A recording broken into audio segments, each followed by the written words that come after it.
بہت سارے سوالات موصول ہوئے جن میں پوچھا گیا کہ الصیام کیا ہے۔ تو ان تمام تر سوالات کو مد نظر رکھتے ہوئے آج ہم بات کرتے ہیں الصیام پر کہ الصیام کیا ہے۔ الصیام کے حوالے سے آنے والے سوالات میں جو بات مشترک تھی وہ یہ تھی کہ احمد عیسیٰ آپ نے بارہا یہ بات کہی کہ یہ جو مسلمانوں میں پایا جانے والا رمضان ہے اور اس میں جو روزے رکھے جاتے ہیں یہ الصیام نہیں ہے، یہ دجل ہے، دھوکہ ہے، فریب ہے، ان کا حقیقت کے ساتھ کوئی تعلق نہیں۔ تو پھر کیا الصیام جو ہیں وہ اپنا وجود رکھتے ہیں؟ اگر وجود رکھتے ہیں تو پھر الصیام کا مطلب کیا ہے، الصیام کیا ہے، اس پر جو ہے وہ تفصیل کے ساتھ بات کریں، انہیں واضح کریں۔ تو بہرحال سب سے پہلی بات تو یہ ہے کہ دیکھیں ایک بات، ایک شے جو کہ آپ دیکھتے ہیں نسل در نسل چلی آ رہی ہے، جسے لوگ الصیام کا نام دیتے ہیں، الصیام کہتے ہیں۔ تو سب سے پہلے تو آپ پر یہ واضح کرنا ہے کہ یہ جنہیں آج تک الصیام سمجھا جاتا رہا یہ الصیام نہیں ہے۔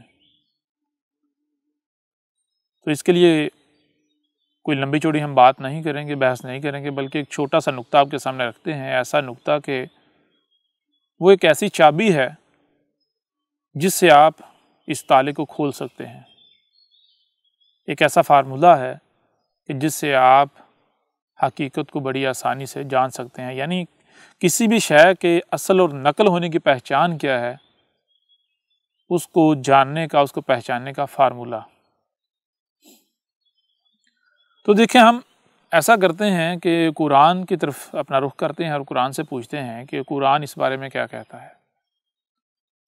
تو جب آپ قرآن اٹھا کر دیکھیں تو قرآن میں کیا کہا گیا؟ قرآن میں کہا گیا کتب علیکم الصیام کما کتب علی الذین من قبلکم، پھر آگے کہا جا رہا ہے لعلکم تتقون۔ اس میں دو باتیں جو ہے بالکل واضح سامنے رکھی گئیں۔ سب سے پہلی بات یہ ہے کہ الصیام جو بھی ہیں یہ بتا دیا گیا کہ الصیام وہ عمل ہے، وہ شے ہے کہ جو صرف تمہارے اوپر کتب نہیں بلکہ جو تم سے پہلی اقوام تھیں، جو تم سے پہلی امتیں تھیں، تم سے پہلے لوگ تھے، ان پر بھی کتب تھے، اور جیسے ان پر کتب تھے، جیسے ان کو الصیام کرنے کا کہا گیا، بالکل عین اسی طرح تمہارے اوپر بھی کتب ہیں اور تمہیں کرنے کا کہا گیا۔ نمبر ایک۔ نمبر دو جو اس آیت میں بات سامنے لائے گی وہ یہ کہ الصیام کرنے کا مقصد کیا ہے۔ مقصد بتا دیا گیا، مقصد کیا ہے؟ مقصد بتایا گیا لعلکم تتقون، یعنی کہ الصیام کے اوپر جو ہے وہ تقوی رکھ دیا گیا ہے۔ الصیام کا مقصد ہے تقوی کا حصول، تقوی حاصل کرنا۔ اب یہ بات الگ ہے کہ تقوی کا مقصد کیا ہے، یعنی تقوی کیوں ضروری ہے، تقوی کیوں چاہیے۔ لیکن یہاں تک جو بات واضح ہو گئی وہ یہ واضح ہو گئی کہ الصیام کا مقصد ہے تقوی کا حصول۔ الصیام جسے بھی کہا جاتا ہے ہمیں کوئی اعتراض نہیں، ہم ماننے کو تیار ہیں، لیکن کیا کیا جائے گا؟ کیا یہ جائے گا کہ جو فارمولہ آپ کو بتایا جا رہا ہے کہ دیکھا جائے گا جس مقصد کے لیے ایک عمل کیا جا رہا ہے، ایک کام کیا جا رہا ہے، کیا وہ مقصد پورا بھی ہو رہا ہے؟ یعنی جسے بھی الصیام کہا جائے، جنہیں بھی الصیام کہا جائے، کیا انہیں کرنے سے تقوی حاصل ہوتا ہے؟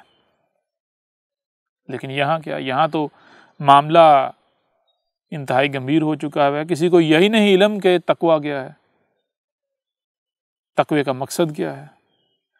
اب ظاہر سی بات ہے جب آپ کو یا کسی کو بھی تقوی کا علم نہیں ہے تو پھر لا محالہ آپ کیسے جان سکتے ہیں کہ الصیام کے نام پر جو آپ کو کہا جا رہا ہے وہ الصیام ہے یا نہیں ہے، یا پھر ان کے علاوہ بھی اگر کوئی کسی عمل کو، کسی فعل کو الصیام کا نام دیتا ہے تو وہ الصیام ہے یا نہیں۔ کیوں؟ کیونکہ جب آپ کو تقوی کا نہیں علم جو اس سے حاصل ہونا ہے تو آپ کیسے پہچان سکتے ہیں؟ لہٰذا اس کے لیے سب سے پہلے یہ جاننا پڑے گا کہ تقوی کسے کہتے ہیں، تقوی کیا ہے۔ جب تقوی جان لیا جائے گا تقوی کسے کہتے ہیں تو پھر خود بخود بہت ہی آسانی سے آپ خود فیصلہ کر سکتے ہیں کہ الصیام کیا ہے، وہ کون سا عمل ہے، وہ کون سا فعل ہے، وہ کیا ہے جو الصیام ثابت ہوتا ہے۔ یعنی جو بھی عمل، جو بھی فعل کرنے سے تقوی حاصل ہو جائے، انہیں عربوں کی زبان میں اس قرآن میں الصیام کہا گیا۔ تو تقوی کیا ہے؟ تقوی کو جاننے سے پہلے یہ سوال پیدا ہوتا ہے کہ آخر تقوی حاصل کیوں کرنا ہے، تقوی کی ضرورت کیوں پیش آئی؟ تو اس سوال کا بھی جواب تب ہی ملے گا جب تقوی کو جان لیا جائے گا۔ لیکن اس کے علاوہ ایک اور ذریعہ بھی ہے جس ذریعے سے ہم یہ جان سکتے ہیں کہ تقوی کا مقصد کیا ہے، تقوی کیوں ضروری ہے۔ اس کے لیے آپ ایسا کریں، سورہ البقرہ کھولیں، سورہ البقرہ کے شروع میں آپ دیکھیں، شروع کی آیات الف لام میم ذالک الکتاب لا ریب فیہ ھدی للمتقین۔ اس آیت میں یہ جو آیات ہیں سورہ البقرہ کی آیت نمبر 1 اور آیت نمبر 2، ان میں یہ کہا جا رہا ہے کہ الف لام میم وہ الکتاب ہے کہ جس میں رائے برابر بھی شک نہیں کہ اس میں ہدایت ہے۔ اور کس طرح ہدایت ہے؟ ایسے ہدایت ہے جیسے کہ اندھے کا ہاتھ پکڑ کے اس کے ساتھ ساتھ چلا جاتا ہے، اس کی رہنمائی کی جاتی ہے۔ جیسے مثال کے طور پر کوئی مشین ہے تو مشین کے اندر پرزہ ہو، پرزے کو کوئی فکر نہیں، کوئی ٹینشن نہیں کہ میں نے کب اور کیا کرنا ہے، بلکہ پرزہ ان تمام تر سوچوں سے، فکروں سے پاک ہے، اور مشین اسے چلا رہی ہے، مشین لمحہ بلمحہ اس کی رہنمائی کر رہی ہے کہ کب اور کتنا کتنا اس نے کیا کیا کرنا ہے۔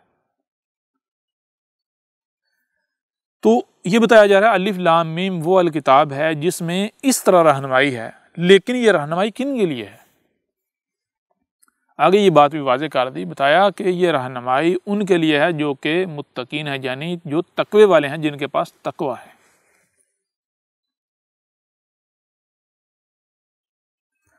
اب یہ بہت ہی چونکا دینے والی بات ہے کہ قرآن یہ بات واضح کر رہا ہے کہ جن میں تقوی ہے ہی نہیں، جو تقوی کو جانتے ہی نہیں، جن میں تقوی نہیں ہے، جو متقی نہیں ہیں،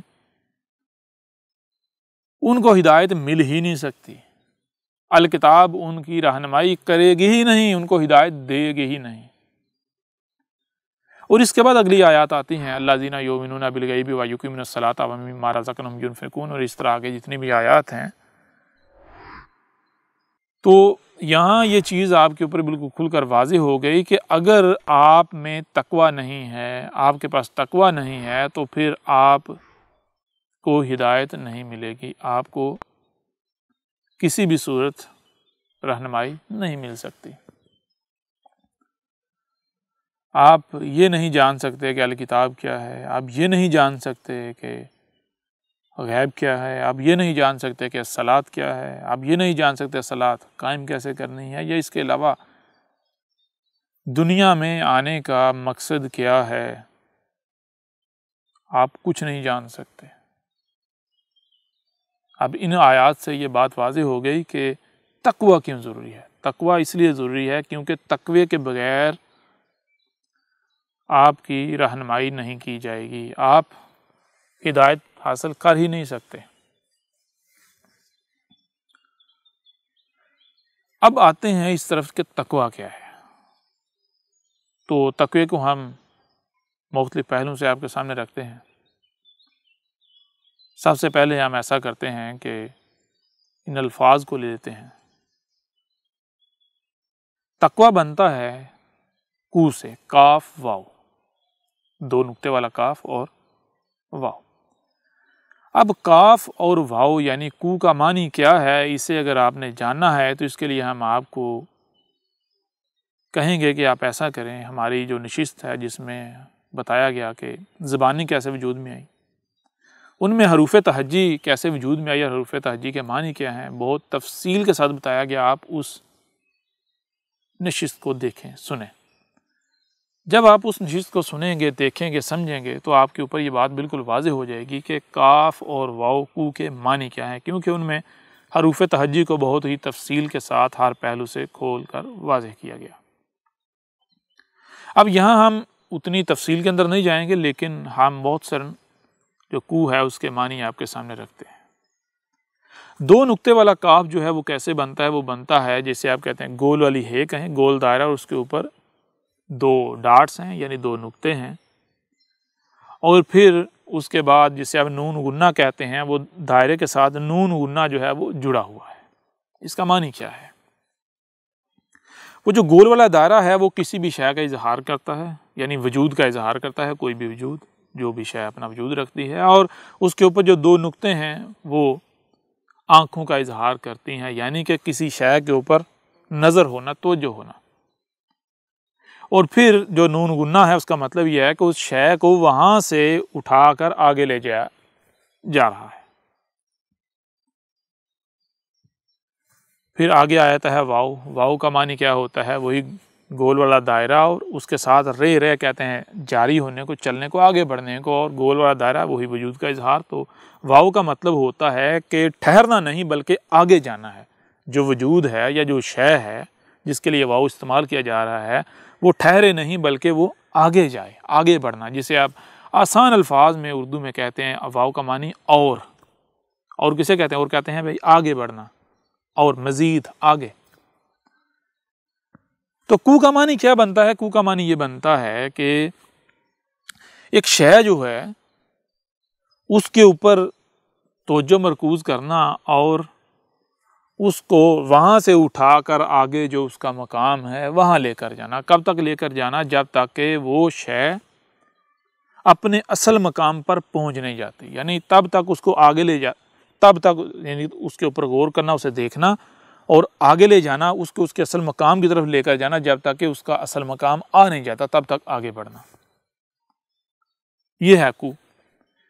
یعنی اس کو اگر ہم ایک اور آسان سی مثال سے آپ کے سامنے رکھیں اس کے معنی کو کے، تو وہ کو کے معنی یہ ہیں کہ مثال کے طور پر آپ کوئی بھی شے ہے، آپ دیکھتے ہیں، مثال کی لکڑی کا ٹکڑا ہے، لکڑی ہے، آپ اسے دیکھتے ہیں، آپ چاہتے ہیں کہ میں اس سے کرسی بناؤں، تو اب کیا کرتے ہیں؟ اب آپ اس لکڑی کے ٹکڑے کے اوپر اپنی توجہ مرکوز کرتے ہیں، لکڑی کے اوپر اس لکڑی کے ساتھ چھیڑ چھاڑ کرنا شروع کر دیتے ہیں، مطلب اس لکڑی کو اب آپ کرسی کی طرف لے کر جانا شروع کر دیتے ہیں۔ کیسے؟ اپنے اوزاروں کے ساتھ، جو آپ کے پاس صلاحیتیں ہیں ان صلاحیتوں کے ساتھ۔ اب جب تک وہ لکڑی کا ٹکڑا کرسی میں تبدیل نہیں ہو جاتا تب تک آپ نے یہ سفر جاری رکھنا ہے۔ جب وہ کرسی میں تبدیل ہو جائے گا تو گویا کہ کیا ہوا؟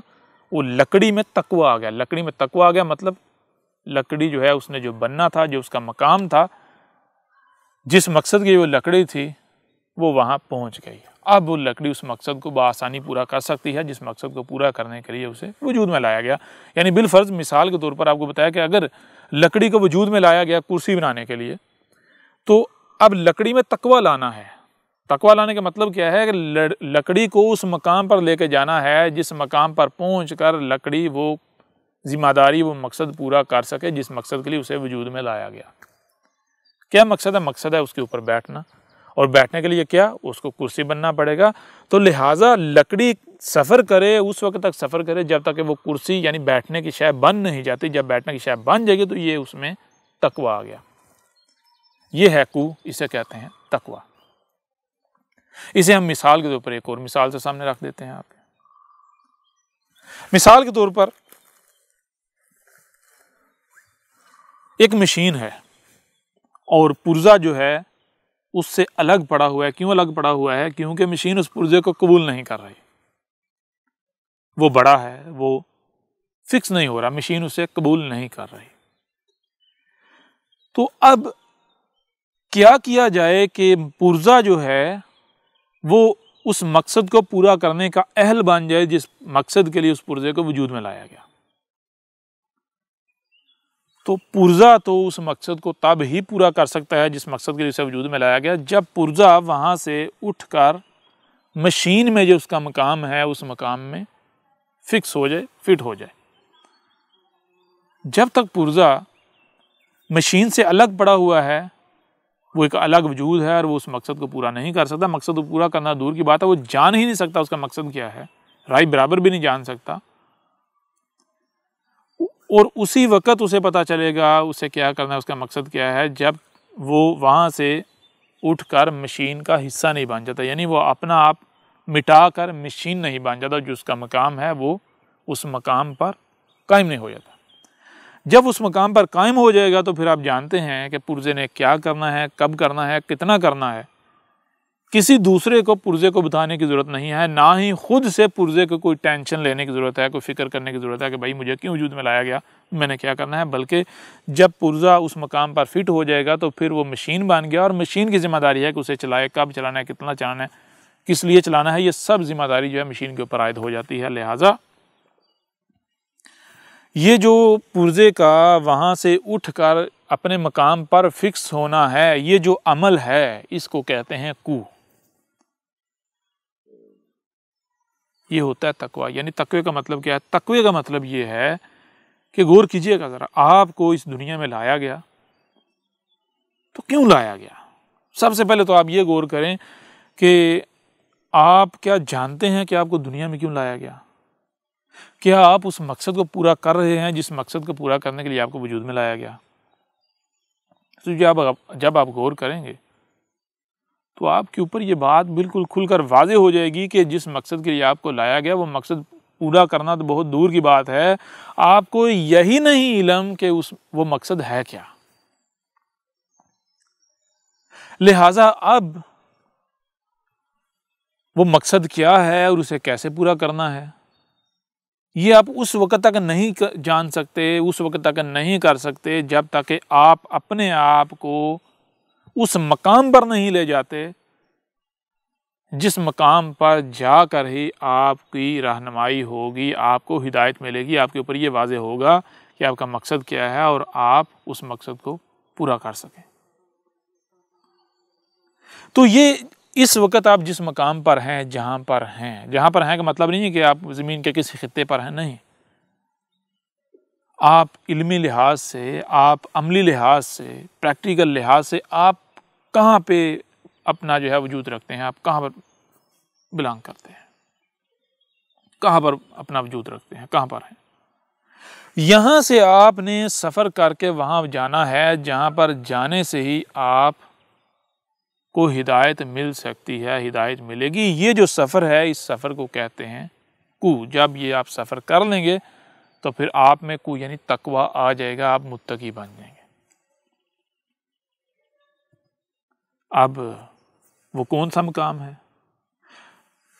تو اس کے لیے آپ ایسا کریں کہ آپ کو سننے کے لیے کان دیے گئے، یعنی ہم بنیاد سے شروع کرتے ہیں، ہم کہیں ادھر ادھر جو ہے وہ ٹھوکریں نہیں کھاتے، ہم بنیاد سے شروع کرتے ہیں۔ بنیاد کیا کہ ہم یہ کہتے ہیں کہ اے ہمارے رب، تو جو بھی ہے، تو جہاں بھی ہے، تو جیسا بھی ہے، ہم نہیں جانتے، ہمیں نہیں علم، لیکن ہم اتنا جانتے ہیں کہ ہمارا کریٹر یعنی ہمارا خالق تو ہے، اور تو ہی جانتا ہے کہ تو نے ہمیں کس مقصد کے لیے خلق کیا۔ لہٰذا اگر تو نے ہمیں بغیر کسی مقصد کے خلق نہیں کیا تو پھر تو ہی ہے جو ہمارے اوپر واضح کر سکتا ہے کہ ہماری تخلیق کا مقصد کیا ہے۔ لہٰذا تو ہی ہمیں ہدایت دے، تو ہی ہماری رہنمائی کر۔ یعنی مطلب یہ ہے کہ آپ نے اگر ہدایت پانی ہے، اگر آپ ہدایت چاہتے ہیں تو پھر آپ کو اپنے کریٹر، اپنے رب کے آگے سرنڈر کرنا پڑے گا۔ تو اب رب آپ کی کیسے رہنمائی کرے گا؟ اب آپ اپنی ہی تخلیق میں غور کریں کہ سب سے پہلے یہ دیکھیں کہ کیا آپ کا جو کریٹر ہے، آپ کا جو خالق ہے، کیا اس نے آپ کو رہنمائی کے لیے کچھ دیا ہے، کوئی ایسی لاٹھی دی کہ جس لاٹھی کو پکڑ کر، جس لاٹھی کے سہارے آپ اس کی طرف بڑھ سکیں، اس کی طرف جا سکیں، اس کے قریب ہو سکیں، آپ ہدایت کی طرف جا سکیں۔ تو حیران کن طور پر جب آپ غور کریں گے تو حیران کن طور پر آپ کے سامنے یہ بات کھل کر واضح ہو جائے گی کہ ہاں، آپ کے رب نے آپ کو ایک ایسی لاٹھی دی ہے کہ جس لاٹھی کے سہارے آپ ہدایت کی طرف جا سکتے ہیں، آپ رب کی طرف جا سکتے ہیں، آپ حق کی طرف، حقیقت کی طرف جا سکتے ہیں۔ اور وہ لاٹھی کیا ہے؟ وہ لاٹھی ہے آپ کو سننے کے لیے کان دیے گئے۔ نہ صرف آپ کو سننے کے لیے کان دیے، بلکہ بہت ساری آوازیں جو ہیں وہ بھی اپنا وجود رکھتی ہیں، ان آوازوں کا بھی وجود دیا۔ تو اب سوال یہ پیدا ہوتا ہے کہ ایک طرف طرح طرح کی آوازیں اپنا وجود رکھتی ہیں، اور دوسری طرف آپ کے خالق نے، آپ کے کریٹر نے، جس نے آپ کو کریٹ کیا ہے، ذرا دیکھیں اس نے آپ کو کیسا کریٹ کیا، اس نے آپ کو کان لگائے ہیں، یعنی اس نے آپ میں سننے کی، آوازیں سننے کی صلاحیت رکھی ہے۔ تو اس سوال یہ پیدا ہوتا ہے کیوں رکھی ہے؟ پھر صرف یہی نہیں، اب دیکھتے ہیں کہ بہت کچھ ہے جو اپنا وجود رکھتا ہے، اور نہ صرف بہت کچھ اپنا وجود رکھتا ہے ہمارے ارد گرد ہر طرف، بلکہ اس کو دیکھنے کے لیے، انہیں دیکھنے کے لیے ہمیں آنکھیں دیں۔ تو بھائی یہ کریٹر نے کیوں دی، خالق نے کیوں لگا کان، آنکھیں کیوں لگا دی ہے؟ یہ تو بات بالکل کھل کر واضح ہو رہی ہے کہ خالق نے اگر آپ کو کان لگائے ہیں، کان آپ کے لیے کریٹ کیے ہیں، بنائے ہیں، آنکھیں بنائی ہیں، تو اس لیے کہ وہ چاہتا ہے کہ آپ سنو اور دیکھو۔ پھر کیا صرف آپ کو سننے اور دیکھنے کی صلاحیتیں دی؟ تو جواب ہے نہیں، بلکہ جو سنائی اور دکھائی دیتا ہے اسے سمجھنے کی بھی صلاحیت دی کہ آپ کیا سن رہے ہیں، کیا دیکھ رہے ہیں، یعنی اسے پروسیس کر کے اسے سمجھنے کی صلاحیت بھی دی، آپ کو عقل بھی دی۔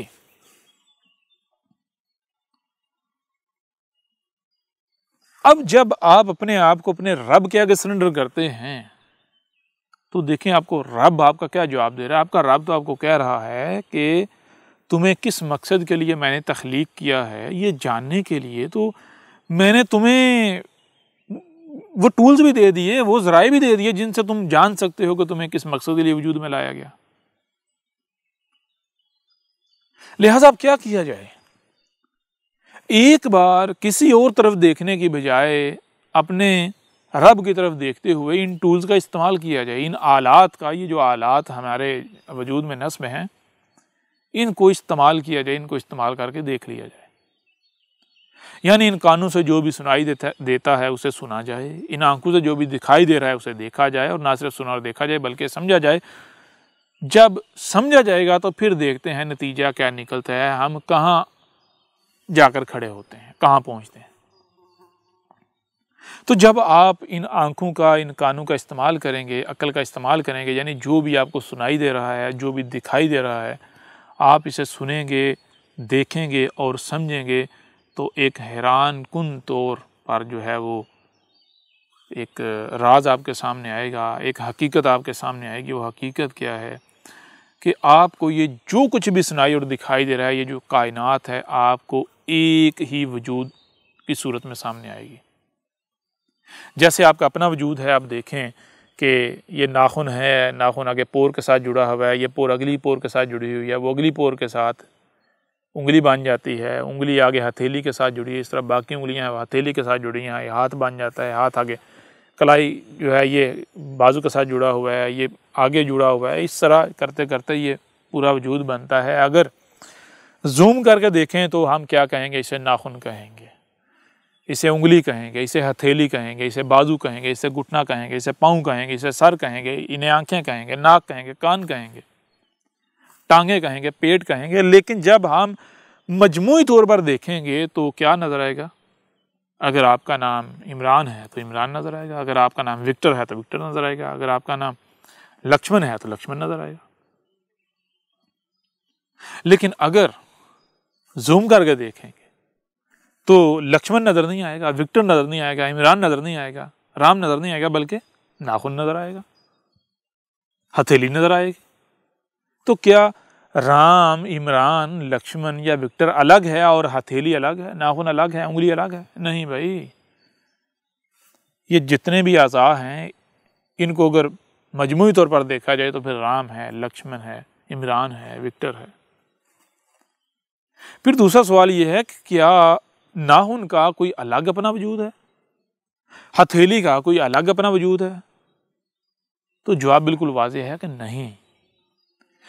ناخن ہو، ہتھیلی ہو، جتنے بھی اعضاء ہیں یہ اس وجود کا حصہ ہیں۔ پھر اس سے آگے بڑھیں تو کیا ناخن جو ہے وجود سے الگ، یعنی الگ ناخن جو ہے وجود سے الگ ہو جائے، انگلی وجود سے کٹ کر الگ ہو جائے، ہاتھ وجود سے کٹ کر الگ ہو جائے، تو کیا الگ ہو کر وہ سروائیو کر سکتا ہے، وہ زندہ رہ سکتا ہے، وہ سلامت رہ سکتا ہے؟ تو یہ جواب بھی سامنے آیا تھا کہ نہیں، بالکل نہیں۔ اسی کے لیے بقا ہے جو اس وجود کے ساتھ جڑا ہوا ہے۔ جو حصہ، جو عضو بھی اس وجود سے کٹ جائے گا، الگ ہو جائے گا، وہ فنا ہو جائے گا، اس کے لیے بقا نہیں ہے۔ تو جو آپ اپنے وجود میں دیکھتے ہیں، جب آپ آسمان و زمین میں جو کچھ بھی آپ کو سنائی اور دکھائی دے رہا ہے، اس میں غور کریں گے، جانیں گے، تو بالکل یہی مثال، یہی حقیقت آپ کے سامنے اس کائنات کی آئے گی۔ آپ کو نظر آئے گا کہ یہ کل کی کل کائنات، جہاں تک آپ کی رسائی ہے، جہاں تک بھی آپ کی رسائی ہے، وہاں تک کوئی دوسرا وجود ہے ہی نہیں۔ ہاں، البتہ یہ بات الگ ہے کہ آپ کو اس کائنات سے ٹوٹ کر الگ ہوئے ہوئے اعضاء نظر آئیں گے، جو فنا کی طرف جا رہے نظر آئیں گے آپ کو۔ جیسے آپ کے ہاتھوں سے ناخن الگ ہو جائے تو ایک دم سے تو وہ ڈیکمپوز نہیں ہوتا، ایک دم سے تو ختم نہیں ہوتا، آہستہ آہستہ ہوتا ہے۔ لیکن جیسے ہی ناخن ہاتھ سے، انگلی سے الگ ہو جاتا ہے، تو وہ پھر آگے حیات کا سفر نہیں کرتا، بلکہ وہ فنائیت کی طرف جو ہے وہ سفر کرنا شروع کر دیتا ہے۔ بالکل اسی طرح جب آپ آسمان و زمین میں، جہاں تک بھی آپ کی رسائی ہے اس کائنات میں، جہاں تک بھی آپ کی رسائی ہے اس میں غور کریں گے، تو آپ یہ جانیں گے، آپ کے سامنے یہی بات آئے گی کہ جو کچھ بھی آپ کو نظر آ رہا ہے، یہ سب کا سب ایک دوسرے کے ساتھ جڑا ہوا ہے، اور یہ کائنات ایک ہی وجود ہے، ایک ہی وجود۔ اور آپ کو یہ بات بھی بالکل کھل کر واضح نظر آ جائے گی کہ جو بھی اس وجود کے ساتھ جڑا ہوا ہے، اس کے لیے بقا ہے، اور جو اس وجود سے کٹا ہوا ہے یا کٹ جاتا ہے، وہ اس کے لیے فنائیت ہے، اور وہ فنا کی طرف جا رہا ہے۔ جیسے مثال کے طور پر زمین سے اگر درخت کو اکھاڑ کر الگ کیا جائے، تو کیا درخت زندہ رہ سکتا ہے، سروائیو کرے گا؟ نہیں، بلکہ درخت فنائیت کی طرف جو ہے اپنا سفر شروع کر دے گا، فنا ہو جائے گا۔ اب جب غور کیا اور یہ بات سامنے آئی، تو میں آپ سے سوال کرتا ہوں کہ کیا آپ بقا کی طرف سفر کر رہے ہیں، یا آپ بھی فنا کی طرف سفر کر رہے ہیں؟ یعنی کیا آپ یہ جو کائنات ہے، یہ جو وجود ہے، اس کے ساتھ جڑے ہوئے ہیں، اس کے ساتھ کنیکٹڈ ہیں، اس کا پارٹ ہیں، اس کا عضو ہیں، یا پھر آپ اس سے الگ ہیں، اس سے کٹے ہوئے ہیں؟ تو تھوڑا سا بھی غور کیا جائے، غور کیا ہر ایک کو واضح ہے، ہر ایک کے اوپر واضح ہے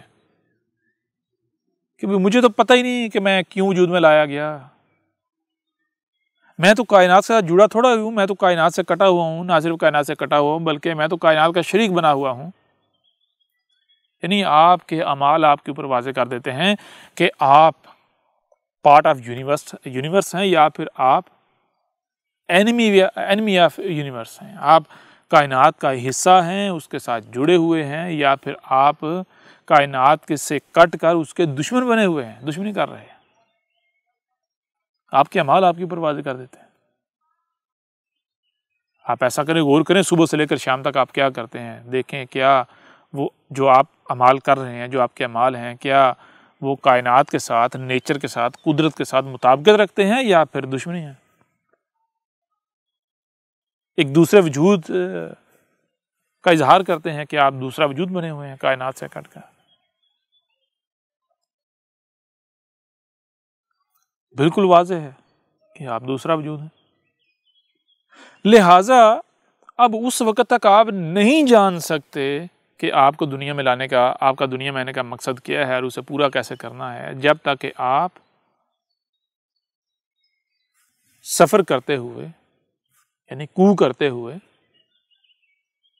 تقوی حاصل نہیں کر لیتے، یعنی کائنات کے ساتھ جڑ نہیں جاتے، کائنات کے ساتھ جڑ نہیں جاتے۔ جب آپ کائنات کے ساتھ جڑ جائیں گے تو پھر آپ کی مثال اس پرزے کی جیسی ہو جائے گی کہ جو پرزا الگ پڑا ہوتا ہے، اسے اگر مشین میں فٹ کر دیا جائے جو اس کا مقام ہے، تو اس کے بعد پھر وہ پرزا تمام تر فکروں سے، سوچوں سے آزاد ہو جاتا ہے کہ اسے کیوں وجود میں لایا گیا اور کس مقصد کے لیے لایا گیا۔ اس کے بعد اس نے کیا کرنا ہے، کب کرنا ہے، کتنا کرنا ہے، کیوں کرنا ہے، کس لیے کرنا ہے، وہ تمام تر ذمہ داری اس مشین پر عائد ہو جاتی ہے جس کا وہ حصہ تھا، اور پھر مشین آسان طریقے سے اس سے وہ ذمہ داری لیتی ہے۔ اور اگر بالفرض پرزا اگر مشین کا حصہ ہے اور مان لیا جائے اگر وہ کوئی غلط کام کرتا ہے، غلط عمل کرتا ہے مشین کے اندر رہتے ہوئے، تو اس کے اوپر بلیم نہیں آئے گا، بلکہ مشین اسے چلا رہی ہے، یہ تو مشین کے اوپر آئے گا۔ تو مشین کیا اسے غلط طرف لے کر جائے گی، غلط چلائے گی؟ سوال ہی پیدا نہیں ہوتا۔ اگر وہ غلط ہو بھی اور غلط کرے گا بھی تو ذمہ داری اس کے اوپر نہیں آئے گی، ذمہ داری مشین کے اوپر آئے گی۔ پھر ایک دوسرے پہلو سے ہم اسی بات کو آپ کے سامنے رکھتے ہیں۔ مثال کے طور پر سوال یہ پیدا ہوتا ہے کہ بھائی ہم کیوں کائنات کے ساتھ جڑے ہیں؟ اگر ہم نہیں جڑیں گے تو ہمارا نقصان کیا ہے؟ تو ہم اس کو کائنات سے، یعنی کہ کائنات کی نظر سے یا کائناتی نظر سے آپ کے سامنے بعد میں رکھتے ہیں۔ پہلے ہم آپ کے جو نسل در نسل چلے آنے والے عقائد و نظریات ہیں، ان عقائد و نظریات کی بنیاد پر آپ کے سامنے رکھ دیتے ہیں۔ مثال کے طور پر آپ یہ بتائیں کہ جسے آپ اپنا گاڈ، اللہ، ایشور کہتے ہیں، جسے بھی آپ اپنا خالق کہتے ہیں، مانتے ہیں، کیا آپ دن رات یہ نہیں کہتے کہ اگر ہم نے اپنے خالق کی، اپنے مالک کی، اپنے رب کی، اپنے اللہ کی نافرمانی کی تو وہ ہمیں سزا دے گا؟ کیا آپ یہ نہیں کہتے؟ کیا آپ دن رات یہ نہیں کہتے کہ ہم نے اپنے خالق کی، اپنے مالک کی، اپنے الہ کی، اپنے رب کی، اپنے آقا کی نافرمانی نہیں کرنی، ہم نے اس کی فرمانبرداری کرنی ہے؟ کیا آپ یہ نہیں کہتے؟ جب آپ یہ کہتے ہیں، یہ دم بھرتے ہیں، تو پھر آپ ذرا یہ غور کریں کہ آپ کا خالق، آپ کا رب ہے کون؟ آپ کا مالک ہے کون؟ مالک تو وہی ہوگا جو آپ کا کریٹر ہے۔ تو آپ کا کریٹر، آپ کا بنانے والا ہے کون؟ آپ کو رزق دینے والا ہے کون؟ آپ کو زندہ رکھنے والا ہے کون؟ تو جب آپ غور کریں گے تو آپ کے اوپر یہ بات روز روشن کی طرح عیاں ہو جائے گی کہ آپ کا کریٹر کوئی ایسی ذات، کوئی ایسی ہستی نہیں ہے کہ جس کو آپ نے اپنے تصورات میں بسایا ہوا ہے، بلکہ آپ کا کریٹر، یہی کائنات آپ کے سامنے آئے گی۔ آپ غور کر کے تو دیکھیں، آپ کا رازق، یہی کائنات آپ کے سامنے آئے گی، الرقیب، یہی کائنات آپ کے سامنے آئے گی۔ ہر لحاظ سے آپ کا خالق و مالک، یہی کائنات آپ کے سامنے آئے گی۔ اس کائنات کے علاوہ کوئی سامنے آنا تو دور کی بات ہے، سامنے تب آئے گا جب کوئی وجود ثابت ہوگی۔ اس کائنات کے علاوہ کوئی دوسرا وجود ثابت ہی نہیں ہوتا۔ اس کائنات کے علاوہ کوئی دوسرا وجود ثابت ہی نہیں ہوتا۔ تو جب کائنات ہی اللہ، ایشور، گاڈ ثابت ہوتی ہے، خالق و مالک ثابت ہوتی ہے، تو پھر ہم نے تو نہیں کہا، احمد عیسیٰ نے تو نہیں کہا کہ بھائی خالق کی نافرمانی کرو گے تو خالق سزا دے گا، خالق کی فرما برداری کرنی ہے۔ یہ احمد عیسیٰ نے تو نہیں کہا، آپ خود نہیں کہہ رہے۔ آپ خود نہیں کہہ رہے کہ خالق کا دیا ہوا ٹائم خالق کے لیے استعمال کرنا ہے۔ ہمیں وجود میں لایا ہے ہمارے خالق نے، تو ہمیں وہی کرنا ہے جس مقصد کے لیے ہمارے خالق نے، ہمارے رب نے ہمیں وجود دیا ہے۔ ہمیں ٹائم دیا ہے تو ہم نے وہی کرنا ہے، اس ٹائم کو وہاں اور ویسے ہی استعمال کرنا ہے جہاں اور جیسے استعمال کرنے کے لیے، جس مقصد کے لیے ہمارے خالق نے ہمیں یہ ٹائم دیا ہے۔ آپ خود نہیں کہہ رہے۔ تو جب کائنات آپ کا رب ثابت ہوتی ہے، الہ ثابت ہوتی ہے، گاڈ ثابت ہوتی ہے، اللہ ثابت ہوتی ہے، ایشور ثابت ہوتی ہے، تو پھر کائنات سے کٹنا ہے، کائنات کے ساتھ دشمنی کرنی ہے، یا پھر کائنات کے ساتھ جڑنا ہے؟ اگر پھر بھی آپ دشمنی کریں گے تو کیا پھر کائنات آپ کو سزا نہیں دے گی؟ ایک چھوٹی سی مثال میں آپ کے سامنے رکھتا ہوں کہ آپ غور کیوں نہیں کرتے؟ غور کریں ذرا۔ آپ کو آپ کے آباء و اجداد نے کہا کہ اگر اللہ کی نافرمانی کی جائے گی تو اللہ جو ہے وہ سزا دیتا ہے، اللہ عذاب دیتا ہے۔ کیا ہے اللہ کی نافرمانی؟ جو نمازیں نہیں پڑھتا وہ اللہ کا نافرمان ہے، جو روزے نہیں رکھتا وہ اللہ کا نافرمان ہے، جو حج نہیں کرتا استطاعت ہونے کے باوجود وہ اللہ کا نافرمان ہے. یہی کہتے ہیں نا. میں آپ سے سوال کرتا ہوں، 14 صدیاں گزر گئی جو آپ خود کو مسلمان کہلوانے والے ہیں، 14 صدیوں میں دنیا میں کتنے بے نمازی ایسے ہیں کہ جو تڑپ تڑپ کے مر رہے ہیں، تڑپ تڑپ کے مرتے رہے آج تک؟ کتنے ہیں ایسے؟ نمازیں نہ پڑھنے کی وجہ سے کن کو سزا ملی؟ کس کو سزا ملی؟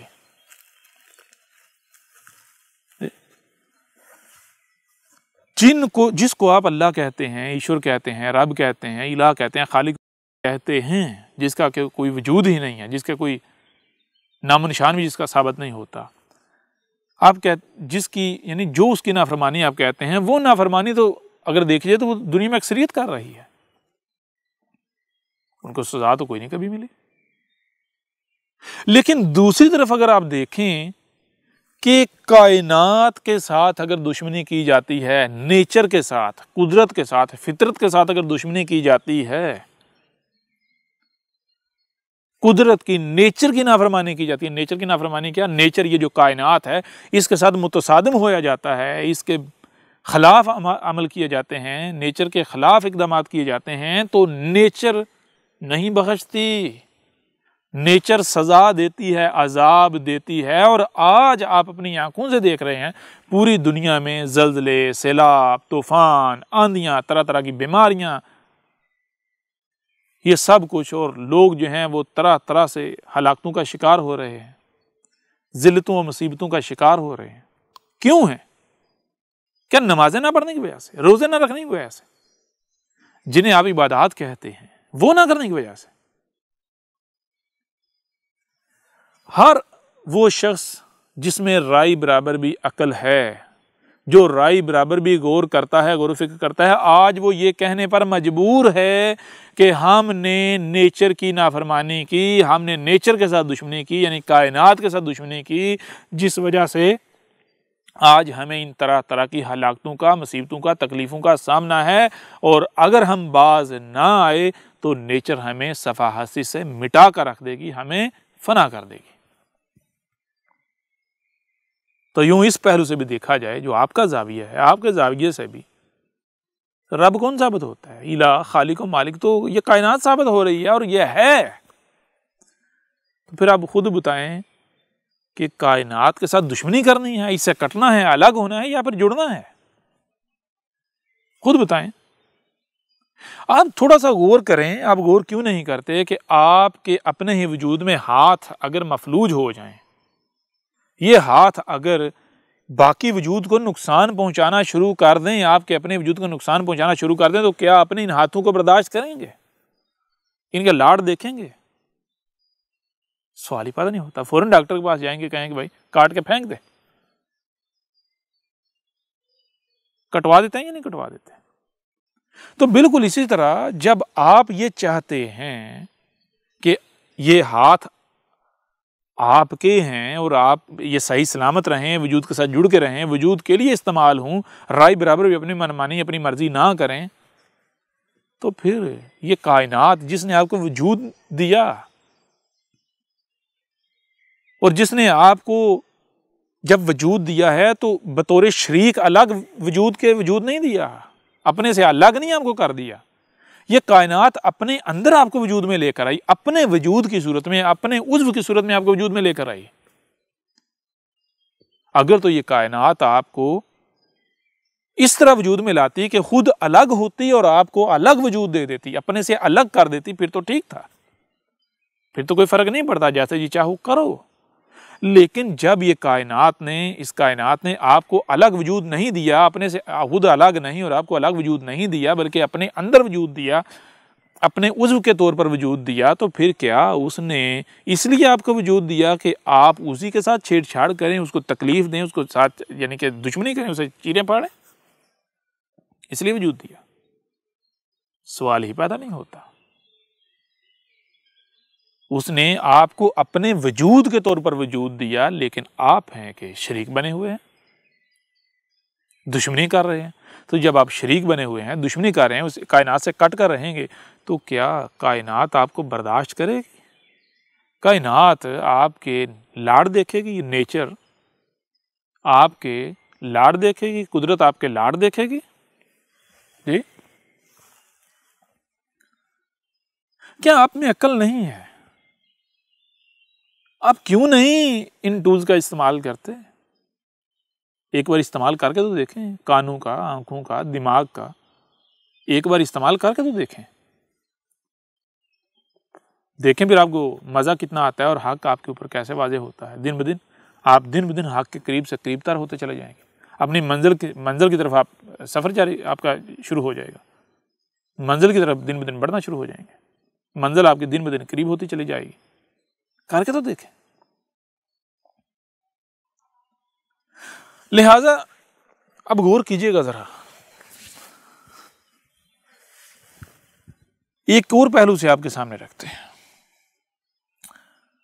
جب غور کیا جائے گا کہ آپ کا خالق کون ہے، آپ کا مالک کون ہے، تو ہر پہلو سے، ہر زاویے سے یہی کائنات آپ کے سامنے آئے گی، یہی کائنات۔ جب یہی کائنات آپ کے سامنے آئے گی، آپ کا خالق یہی کائنات، مالک یہی کائنات، تو پھر آپ اگر اس کائنات سے کٹتے ہیں، اس کائنات سے دشمنی کرتے ہیں، تو کہاں جائیں گے؟ کیا کائنات سے بچ پائیں گے؟ بچ پائیں گے؟ سوال ہی پیدا نہیں ہوتا۔ آپ کو وجود میں لے کر آئی کائنات، اس سے آگے آپ کو کائنات کہاں لے کر جائے گی؟ کیا آپ کے اختیار میں ہوگا؟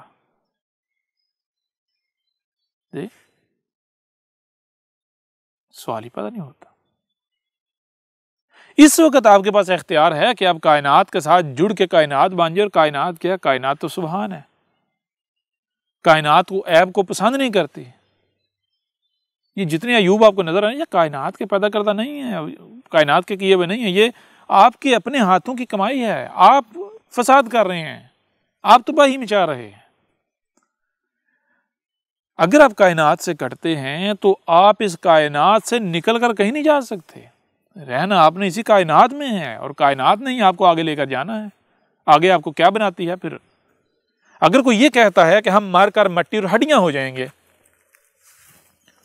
ہاں یہ بات الگ ہے، بے شک آپ کہیں جی وہ ایک قیامت کا دن آئے گا، وہ جو عقائد و نظریات ہیں، قیامت کا دن آئے گا، پھر مردوں کو زندہ کیا جائے گا، ہم پھر زندہ کیے جائیں گے، یہ تمام کی تمام خرافات ہیں، جہالت ہے۔ حقیقت کیا ہے؟ حقیقت یہ نہیں ہے، حقیقت اس کے بالکل برعکس ہے۔ حقیقت کیا ہے؟ حقیقت یہ ہے کہ آپ کو جیسے اس بشری صورت میں وجود میں لایا ہے، تو جب آپ کی ڈیتھ ہوتی ہے، وفات ہوتی ہے، تو وفات ہو کر آپ مر کر مٹی اور ہڈیاں نہیں ہو جاتے، بلکہ آپ کو آگے نئی صورت میں وجود دیا جاتا ہے۔ کائنات آگے نئی صورت میں آپ کو وجود میں لاتی ہے۔ جب وہ آپ لمٹ پوری کر لیتے ہیں تو پھر اس کے آگے آپ کو اگلے سٹیج پر کائنات لے جاتی ہے۔ جب وہ لمٹ پوری کر لیتے ہیں، اس سے آگے آپ کو لے جاتی ہے۔ تو اب اگر آپ کائنات کے ساتھ جڑتے ہیں، کائنات کے ساتھ جڑتے ہیں، تو آپ آگے یعنی وفات کے بعد یعنی فنا نہیں ہوں گے آپ وفات کے بعد یعنی مٹنے کے بعد دوبارہ وجود میں آئیں گے، تو کہاں آئیں گے؟ آگے کائنات میں آگے سے آگے جائیں گے۔ لیکن اگر آپ کائنات سے کٹ جاتے ہیں تو پھر آپ کا نتیجہ کیا نکلے گا؟ تھوڑا سا بھی غور کریں گے آپ کے اوپر بالکل واضح ہو جائے گا۔ پھر آپ اسی زمین پر جو کہ جہنم بننے کی طرف بہت تیزی سے گامزن ہے اور انسان اسے جہنم بنا رہے ہیں، یہیں پر آپ پھنس جائیں گے۔ یہیں جو ہے یہیں مخلوقات میں سانپ بچھو اس طرح کی مخلوقات جو ہیں، ان کی صورت میں آپ جنم لیتے لیتے پھر دوبارہ جب بچری صورت میں وجود میں آئیں گے، پھر انہی مخلوقات اور پھر بشر۔ یہ آپ جیسے دن اور رات کا سرکل ہے، جیسے سال کا سرکل ہے، ہر شے سرکل میں ہے، بالکل اس طرح آپ یہیں اسی سرکل میں پھنس جائیں گے۔ تو وہ کون ہے جو چاہتا ہے کہ میں یہاں ذلت اور رسوائی میں پھنس جاؤں، تکالیف کا سامنا کروں؟ کون ہے جو پیٹ کے بل رینگنا چاہتا ہے؟ اگر تو پیٹ کے بل رینگنا چاہتے ہیں، یہیں تکالیف کا سامنا کرنا ہے، یہیں زمین پر ہی پھنسنا ہے، اس جہنم میں پھنسنا ہے، تو پھر تو ٹھیک ہے، کٹے رہو۔ آج تو چھوٹی سی تکلیف برداشت نہیں ہوتی، چیخیں جب چھوٹی سی تکلیف ہوتی جو ہے وہ چیخیں مارنا شروع کر دیتے ہو، تو کیا آگے چل کے برداشت کر لو گے؟ آگے جب ابھی تو چلو پھر تمہارے یعنی کہ تم جتنی مخلوقات ہیں ان میں بظاہر سپیریئر نظر آتے ہو، تمہارے پاس اختیارات ہیں، لیکن جب اس وجود کے بعد جب اگلے وجود میں جاؤ گے، کائنات سے پوچھو کیا تمہیں مٹا دے گی؟ کیا جو تمہارے تصوراتی عقائد و نظریات ہیں کہ ہم وہ جناب عالم برزخ اور جی وہ جنت دوزخ جو تمہارے آباء و اجداد نے تمہیں دی، کیا وہاں لے کر جائے گی؟ وہاں جانے دے گی کائنات؟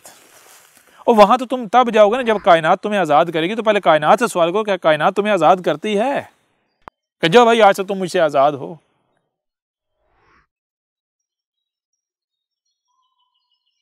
غور تو کرو ذرا، اس پہلو سے بھی آپ دیکھیں گے، تھوڑا سا بھی غور کریں گے تو آپ کے اوپر یہ بات بالکل کھل کر واضح ہو جائے گی کہ ہر لحاظ سے آپ کا فائدہ، آپ کی بقا اسی میں ہے کہ آپ کائنات کے ساتھ جڑ جائیں، کائنات کے ساتھ جڑیں۔ تو یہ جو کائنات کے ساتھ جڑنے کا سفر ہے اسے کہتے ہیں قو، اور جب بندہ کائنات کے ساتھ جڑ جاتا ہے تو اسے کہتے ہیں تقویٰ۔ یہ ہے تقوی کا نام۔ اب کیسے جڑنا ہے، تقویٰ کیسے آتا ہے، اس کے اوپر بات کرتے ہیں، لیکن اس کے اوپر بات کرنے سے پہلے ایک چھوٹی سی بات آپ کے سامنے مزید رکھ دیتے ہیں۔ استاد کی طرف سے سوال آیا، اسے یہاں ایڈ کرتے ہوئے آگے بڑھتے ہیں۔ اور یہ سوال زیادہ تر ان لوگوں کی طرف سے آیا کہ جو اپنے آپ کو ملحد کہتے ہیں اور سائنس کے متوالے ہیں، سائنس سائنس سائنس کہتے ہیں۔ وہ کہتے ہیں کہ احمد عیسیٰ صاحب آپ کہتے ہیں کہ انسان جو ہے وہ آگے خلق جدید، یعنی مار کر مٹی اور ہڈیاں ختم نہیں ہو جاتا، بلکہ خلق جدید، نئی مخلوقات میں کنورٹ ہو جاتا ہے آگے۔ تو اس کی آپ کوئی دلیل فراہم کریں، کوئی سائنٹیفک دلیل دیں کہ واقعتاً ایسا ہوتا ہے۔ اور ساتھ میں وہ ایک اعتراض کوٹ کرتے ہیں، وہ اعتراض یہ کوٹ کرتے ہیں، وہ کہتے ہیں کہ سائنس نے یہ پروو کر دیا ہے کہ جب بندہ مرتا ہے، ڈیکمپوز ہوتا ہے، تو اس سے وہ کیڑے سے سنڈیاں سی بنتی ہیں، وہ تو بنتی نظر آتی ہیں، لیکن جو آپ کہتے ہیں یہ سانپ، یہ بچھو، یہ جو مخلوقات زمین پر یہ انسانوں کی ہی حالتیں ہیں، یہ سائنس ہمیں نہیں بتاتی۔ تو میرے پیارے بھائیوں، میں آپ سے سوال کرتا ہوں، سب سے پہلی بات تو یہ ہے کہ کیا جسے آپ سائنس کہتے ہیں، کیا سائنس یہ دعویٰ کرتی ہے کہ میں کائنات کا جو کل کا کل علم ہے، میں نے اس کو ایکسپوز کر دیا، اس کو ظاہر کر دیا، واضح کر دیا؟ یہ دعویٰ ہے؟ تو آپ میں سے ہر کسی کا، یا جس کے پاس بھی تھوڑا سا بھی علم ہے، اس کا جواب یہ ہوگا کہ نہیں، بلکہ جو علم اب تک سائنس کے نام پر ایکسپوز ہوا ہے، واضح ہوا ہے، دریافت ہوا ہے، وہ کل علم کا 0.00000000001% بھی نہیں ہے۔ تو جب جو موجودہ جسے آپ علم کہتے ہیں، جو ڈسکور ہوا سائنس کے نام پر، یہ مکمل نہیں ہے، بلکہ مکمل کا ایک قطرہ بھی نہیں ہے، تو پھر آپ کو جو بات بتائی گئی یا جو بات آپ کے سامنے آ رہی ہے وہ مکمل بتائی گئی، وہ مکمل بات آپ کے سامنے آئی، آپ کو وہیں پر بریک لگا لینی چاہیے؟ کیا اسی کی بنیاد پر آپ کو حق و باطل کا فیصلہ کر لینا چاہیے؟ کیا اسی کی بنیاد پر آپ کو حق اور سچ کا فیصلہ کر لینا چاہیے؟ وہیں پر بریک لگا لینی چاہیے؟ اسی کو سامنے رکھ کر اسی کی بنیاد پر عقائد و نظریات قائم کر لینے چاہیے، وہیں پر ڈٹ جانا چاہیے، وہیں پر کھڑے ہو جانا چاہیے، وہیں پر اپنے دماغ کو تالا لگا لینا چاہیے؟ یہ تو بالکل واضح ہے، ایسا تو بالکل نہیں کرنا چاہیے۔ اور اگر کوئی ایسا کرتا ہے تو اس سے بڑھ کر گمراہ کوئی ہو ہی نہیں سکتا، اس سے بڑھ کر کوئی جاہل ہو ہی نہیں سکتا۔ یہ تو کوئی ایسا شخص ہو سکتا ہے کہ جو منزل ابر جو ہے وہ ہزاروں میل دور ہے اور وہ رستے میں بیٹھ جائے، بس جی میں پہنچ آیا، میں آگے نہیں جاؤں گا۔ کیوں آگے نہیں جاؤں گا؟ بھائی آگے نہیں، اب راستہ ختم ہو گیا، منزل آ گئی۔ گدھے کے بچے، تو اپنی بات کو سچا تو ثابت کر، کیسے منزل آ گئی؟ راستہ تو ابھی آگے جا رہا ہے۔ تو اس وقت تک چل جب تک کہ تیرے آگے حد نہیں آ جاتی، راستہ بند نہیں ہو جاتا کہ اس کے آگے آپ جا ہی نہیں سکتے. تو آپ نے جہاں بریک لگائی ہے کیا یہ حد آ گئی ہے؟ تو جواب بالکل واضح ہے نہیں. تو میرے پیارے بھائیو، یہ سب سے پہلی بات تو یہ ہے کہ اگر آپ یہ کہتے ہیں کہ احمد عیسیٰ صاحب یہ جو مخلوقات ہیں، نہیں جی یہ انسان کی حالتیں نہیں ہیں، ہاں وہ سنڈیاں تو بنتی ہم نے دیکھی ہیں لیکن یہ نہیں بنتے دیکھے، تو اس کا مطلب یہ نہیں ہے، قطعاً یہ نہیں ہے کہ آپ سچے ہو گئے اور احمد عیسیٰ جو ہے وہ غلط ہو گیا. نہیں، بلکہ آپ اپنی سائنس کو لیں تو آپ کی سائنس آپ کو کیا بتاتی ہے. آپ سائنسی بھی تو بن کے دکھائیں نا. آپ تو سائنسی بھی نہ بنتے، آپ کی تو یعنی کوئی بنیاد تو آپ اپنے نیچے رکھتے ہی نہیں ہیں. آپ کم از کم سائنسی بنے. اب سائنس کیا کہتی ہے ذرا یہ غور کیجیے گا. سائنس کہتی ہے کہ یہ جو کچھ بھی آپ کو سنائی اور دکھائی دے رہا ہے یہ کل کا کل نہیں ہے. بہت کچھ ایسا ہے کہ جو ان کانوں سے سنائی نہیں دیتا، جو ان آنکھوں سے دکھائی نہیں دیتا. تو جو ان آنکھوں سے سنائی اور دکھائی نہیں دیتا اسے آپ سمجھ کیسے سکتے ہیں؟ ٹھیک ہے نا. سائنس یہ کہتی ہے، یعنی سائنس یہ کہتی ہے کہ جو ویزیبل ہے یہ کل کا کل نہیں ہے، بلکہ اس کے برعکس بہت کچھ ایسا ہے اس کی حد بھی تعین نہیں کی جا سکتی جو کہ انویزیبل ہے، پوشیدہ ہے، چھپا ہوا ہے، جو نظر نہیں آتا.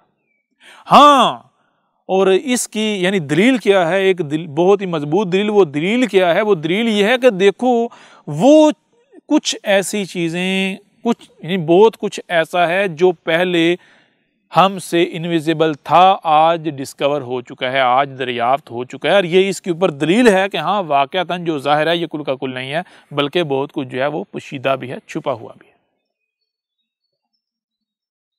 کیسے؟ مثال کے طور پر آج جنہیں آپ ریڈیو ویوز کہتے ہیں، کیا کل تک جب آپ کہتے ہیں کہ یہ سائنس نہیں تھی، انسان پتھر کے دور میں تھا، کیا تب تک کسی کو علم تھا ان کا؟ نہیں تھا نا علم. لیکن کیا تب یہ ویوز ایگزسٹ نہیں کرتی تھی؟ آج سے پہلے کسی کو ساؤنڈ ویوز کا علم تھا؟ نہیں تھا نا علم. تو کیا ساؤنڈ ویوز ایگزسٹ نہیں کرتی تھیں؟ آج اور کوئی بھی آج ان کا انکار نہیں کر سکتا. کیوں انکار نہیں کر سکتا؟ کیونکہ آج آپ خود عملی طور پر دیکھ رہے ہیں کہ ایک بندہ دنیا کے ایک کونے پر ہے، دوسرا دنیا کے دوسرے کونے پر ہے، اور آپس میں وہ کیسے ایک دوسرے کے ساتھ بات کر رہے ہیں. آخر بیچ میں کوئی نہ کوئی تو ہے نا. یہ جو فورس، یہ قوت جو درمیان میں ہے، آج نظر آئی، پہلے نظر نہیں آ رہی تھی، انسان کے وہم و گمان میں بھی نہیں تھا. تو کیا یہ بات آپ کے اوپر یہ واضح نہیں کرتی؟ یہ دلیل نہیں بنتی کہ بھائی کائنات میں صرف وہی نہیں ہے جو ہم دیکھ رہے ہیں، سن رہے ہیں، بلکہ یعنی کل کا کل وہی نہیں ہے جو ویزیبل ہے، بلکہ بہت کچھ ایسا ہے جو کہ ویزیبل نہیں ہے، یعنی انویزیبل ہے. جب سائنس خود یہ ثابت کر رہی ہے تو کیا آپ نے یہ جو یعنی کہ جب آپ ان موضوعات کے اوپر، ان پہلوؤں کے اوپر غور کرتے ہیں تو آپ سائنس کا جو یہ نقطہ سائنس آپ کو فراہم کرتی ہے اس کو سامنے رکھتے ہیں، اس کی بنیاد پر آگے بڑھتے ہیں. کبھی آپ نے اس کا استعمال کیا؟ یعنی کسی بھی شے کے بارے میں آپ جب سوچتے ہیں، کسی بھی شے کے بارے میں، کسی معاملے کے بارے میں آپ تحقیق کرتے ہیں، تو کیا اس تحقیق کے دوران، اس سوچ کے دوران، اس کے پیچھے جب پڑھتے ہیں، اس کے بارے میں علم حاصل کرتے ہیں، تو کیا کبھی آپ نے جو اس کے پوشیدہ پہلو ہیں، چھپے ہوئے پہلو ہیں، یہ جو نقطہ ہے اس کو سامنے رکھا، اس کو سامنے رکھ کے آگے بڑھے، نتیجہ اخذ کیا؟ یا پھر آپ صرف ظاہر کو دیکھ کر، ظاہر کے پیچھے پڑتے ہوئے، تو جو ظاہر جہاں لے کر جاتا ہے وہاں جا کے بریک لگا لیتے ہیں؟ سائنس بھی یہ واضح کر رہی ہے کہ جان لو جو ظاہر ہے یہ کل کا کل نہیں ہے، بلکہ اس کے برعکس بہت کچھ ایسا ہے جو کہ چھپا ہوا ہے. سائنس بھی یہ بات آج واضح کر رہی ہے کہ جان لو ظاہر کیا ہے، اگر کوئی ظاہر کے پیچھے پڑے گا تو وہ دھوکہ ہے. کیوں؟ کیونکہ مثال کے طور پر اگر بورڈ کے اوپر کچھ جو کوئی فگر لکھا ہوا ہے، کچھ ہندسے لکھے ہوئے ہیں، تو ان میں سے کچھ انویزیبل ہوں، تو جو ظاہر ہیں ان کو دیکھ کر آپ اصل نتیجے پر پہنچ سکتے ہیں؟ بتائیں ذرا. صرف جو فگر ظاہر ہے، جو ہندسے ظاہر ہیں، ان کو لے کر ان کو جمع تفریق کر کے آپ اصل نتیجے تک پہنچ سکتے ہیں. جو نتیجہ نکالیں گے، جو نتیجہ اخذ کریں گے، وہ اصل ہوگا، وہ پرفیکٹ ہوگا، وہ مکمل ہوگا. یہ بات بھی بالکل واضح ہو رہی ہے اس سے بھی کہ بالکل نہیں. جب تک کہ آپ ظاہر کے ساتھ ساتھ جو ظاہر نہیں ہے، جو انویزیبل ہیں، ان کو بھی ساتھ لے کر نہیں چلیں گے، تب تک آپ اصل نتیجے پر، پرفیکٹ نتیجے پر نہیں پہنچ سکتے. اور اس کے علاوہ ایک اور چیز واضح ہو جاتی ہے، وہی سائنس ہی واضح کر رہی ہے کہ اگر کوئی ظاہر کے پیچھے پڑتا ہے اور ظاہر کو سامنے رکھتے ہوئے کسی نتیجے پر پہنچتا ہے، تو وہ جان لو دجل کا، دھوکے کا، فریب کا شکار ہو گیا. کیونکہ ظاہر تو نامکمل ہے. نامکمل جو ہے اس کے اوپر اگر آپ عمل کرو گے، وہ اگر آپ مانو گے، تو ظاہری بات ہے ہلاکت کا، نقصان کا، خسارے کا سودا کرو گے. آپ جو ہے وہ حقیقت کے قریب تو جا ہی نہیں سکتے، آپ تو الٹ کہیں اور نکل جاؤ گے. آپ جہاں پہنچو گے، جس نتیجے پر پہنچے گے، وہ نتیجہ اصل نہیں ہوگا، وہ نتیجہ مکمل نہیں ہوگا، پرفیکٹ نہیں ہوگا. تو اب میں آپ سے سوال کرتا ہوں، تھوڑا سا ذرا غور کریں کہ انسان جو ہے یہ وجود میں آنے سے، یہ جو بشر جو ہے یہ وجود میں آنے سے پہلے کہاں تھا، کیا تھا؟ ظاہر کے ساتھ ساتھ، اور ظاہر کو دیکھا جائے، ظاہر تو رہنمائی کاری نہیں رہا آپ کی. تو کیا جو پوشیدہ، جو باطن ہے، جو چھپا ہوا ہے، چھپا ہوا نقطہ ہے، چھپے ہوئے پہلو ہیں، ان کو آپ نے سامنے رکھا ہے، ان کو جانا ہے؟ جانیں گے آپ خاک، آپ کے پاس ایسے ٹولز ہی نہیں ہیں کہ آپ جو پوشیدہ اسے دیکھ سکیں، اسے جان سکیں. تو پھر جو ہے موت کے بعد یہ جسم آگے کہاں جائے گا، اس سے کیا بنے گا، کائنات کہاں لے کر جائے گی؟ کیا ظاہر کے ساتھ آپ نے جو پوشیدہ پہلو ہے، جو پوشیدہ نقطہ ہے، اس کو سامنے رکھا؟ جو پوشیدہ پہلو ہیں، جو انویزیبل معاملات ہیں، انویزیبل جو مراحل ہیں، ان کو دیکھ لیا، ان کو جان لیا اور آپ نتیجے پر پہنچے؟ اگر تو آپ نے ظاہر کے ساتھ ساتھ باطن، یعنی جو چھپا ہوا ہے، ان مراحل کو بھی، جو چھپا ہوا ہے اس کو بھی سامنے رکھا ہے اور آپ اس نتیجے پر پہنچے ہیں، تو بالکل ٹھیک ہے، احمدی صاحب کے ساتھ ہے، احمدی صاحب کی بات ماننے کو تیار ہے. لیکن اگر آپ صرف ظاہر کی بنیاد پر چل رہے ہیں، باطن کا آپ کو علم ہی نہیں ہے، تو پھر جہاں پر آپ کھڑے ہیں آپ کی کوئی بنیاد ہے؟ آپ حق پر کھڑے ہیں یا باطل پر کھڑے ہیں؟ بتائیں ذرا. کیا پھر آپ دجل کا، فریب کا، دھوکے کا شکار نہیں ہیں؟ یہ سائنس سے ثابت کر رہا ہے احمدی صاحب، آپ ہی کی سائنس سے. یا تو یہ کہیں نہیں جی سائنس کہتی ہے جو کچھ ظاہر ہے یہی کل کا کل ہے. اگر تو سائنس یہ ثابت کرتی ہے کل کا کل، تو ٹھیک ہے، آپ سچے. لیکن اگر سائنس ہی یہ ثابت کر رہی ہے کہ جان لو یہ جو کچھ تمہیں ظاہر نظر آ رہا ہے یہ کل کا کل نہیں ہے، بلکہ اس کے برعکس بہت کچھ ایسا ہے جو انویزیبل ہے، جو ظاہر نہیں ہے، چھپا ہوا ہے، باطن ہے. اب اگر کوئی آدھے کو لے اور آدھے کو چھوڑ دے اور وہ یہ دعویٰ کرے کہ میں اصل نتیجے پر پہنچ گیا ہوں، وہ اصل نتیجے پر پہنچ سکتا ہے؟ وہ اپنے دعوے میں سچا ہوگا؟ سوال ہی پیدا نہیں ہوتا. تو احمد عیسیٰ کو غلط کہنے سے پہلے، اپنے آپ کو سچا صحیح سمجھنے سے پہلے، یہ دیکھ لیں کہ آپ جہاں پر کھڑے ہیں، آپ نے جو نتیجہ اخذ کیا ہے، کیا آپ ظاہر کے ساتھ ساتھ باطن کو بھی دیکھ کر وہاں کھڑے ہیں، نتیجہ اخذ کیا، یا پھر آپ صرف ظاہر کی بنیاد پر لگے ہوئے ہیں؟ اور پھر ظاہر بھی مکمل نہیں، جو ظاہر آ رہا ہے آپ اس سے بھی جو ہے وہ اندھے ہیں. وہ بھی آپ صرف وہی جو نقطے آپ کو کوئی کسی کی وجہ سے کسی طرح نظر آ گئے، تو آگے باقی ان سے بھی آپ جو ہے، باقی جو ہے ان سے نابلد ہیں، آپ کو نہیں علم. تو جب آپ جو پوشیدہ معاملات ہیں ان کو سامنے لائیں گے، ان کے پیچھے پڑیں گے، ان کو جانیں گے، تو پھر آپ کے اوپر یہ بات بالکل کھل کر واضح ہو جائے گی کہ یہ زمین کے اوپر جتنی بھی آپ کو مخلوقات نظر آ رہی ہیں، یہ انسان جو آپ ہیں، آپ ہی کے یا اس سے پیچھے والے یا اس سے آگے والے مراحل ہیں. ٹھیک ہے جی. اور دنیا کی کوئی طاقت رد نہیں کر سکتی، اسے غلط ثابت نہیں کر سکتی. اس کو ایک اور پہلو سے بھی سمجھا جا سکتا ہے بہت ہی آسانی سے، لیکن اس کے لیے بندے کو تھوڑا ہائی لیول پر آنا پڑے گا، اوپری لیول پر آنا پڑے گا. وہ کیا؟ آپ ایسا کریں کہ آپ سائنس کے دعوے کرتے ہیں نا، تو آپ جانیں یہ جو میٹر ہے اس کی حقیقت کیا ہے. جب آپ اس کو پیچھے لے کر جائیں گے تو کیا سائنس خود یہ بات ماننے پر مجبور نہیں ہے کہ نتھنگنیس سے جو ہے وہ یہ سب جو ہے وجود میں آیا ہے.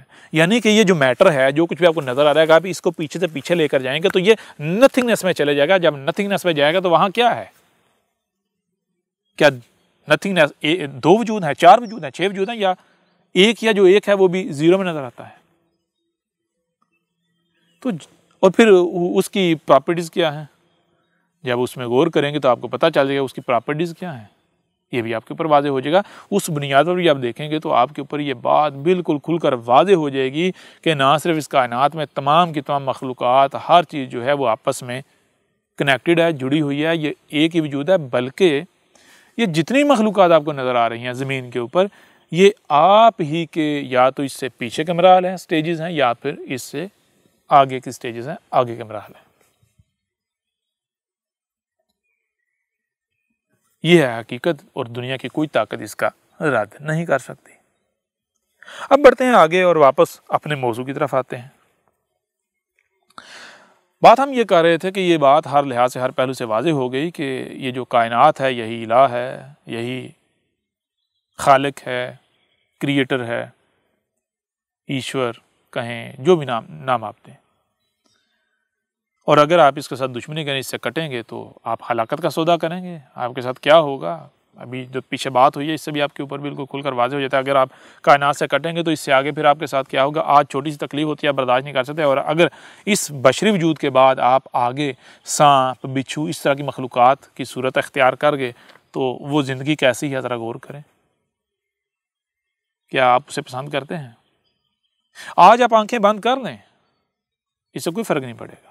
حقیقت اس سے نہیں بدلے گی. آپ کی آنکھیں بند کر لینے سے، آپ کے آباء و اجداد نے آپ کو کیا کہا ہے، جو آپ کے آباء و اجداد نے کہا ہے وہ ماننے سے، اور حقیقت سے آنکھیں بند کرنے سے، حقیقت سے آنکھیں چرانے سے حقیقت نہیں بدل جائے گی.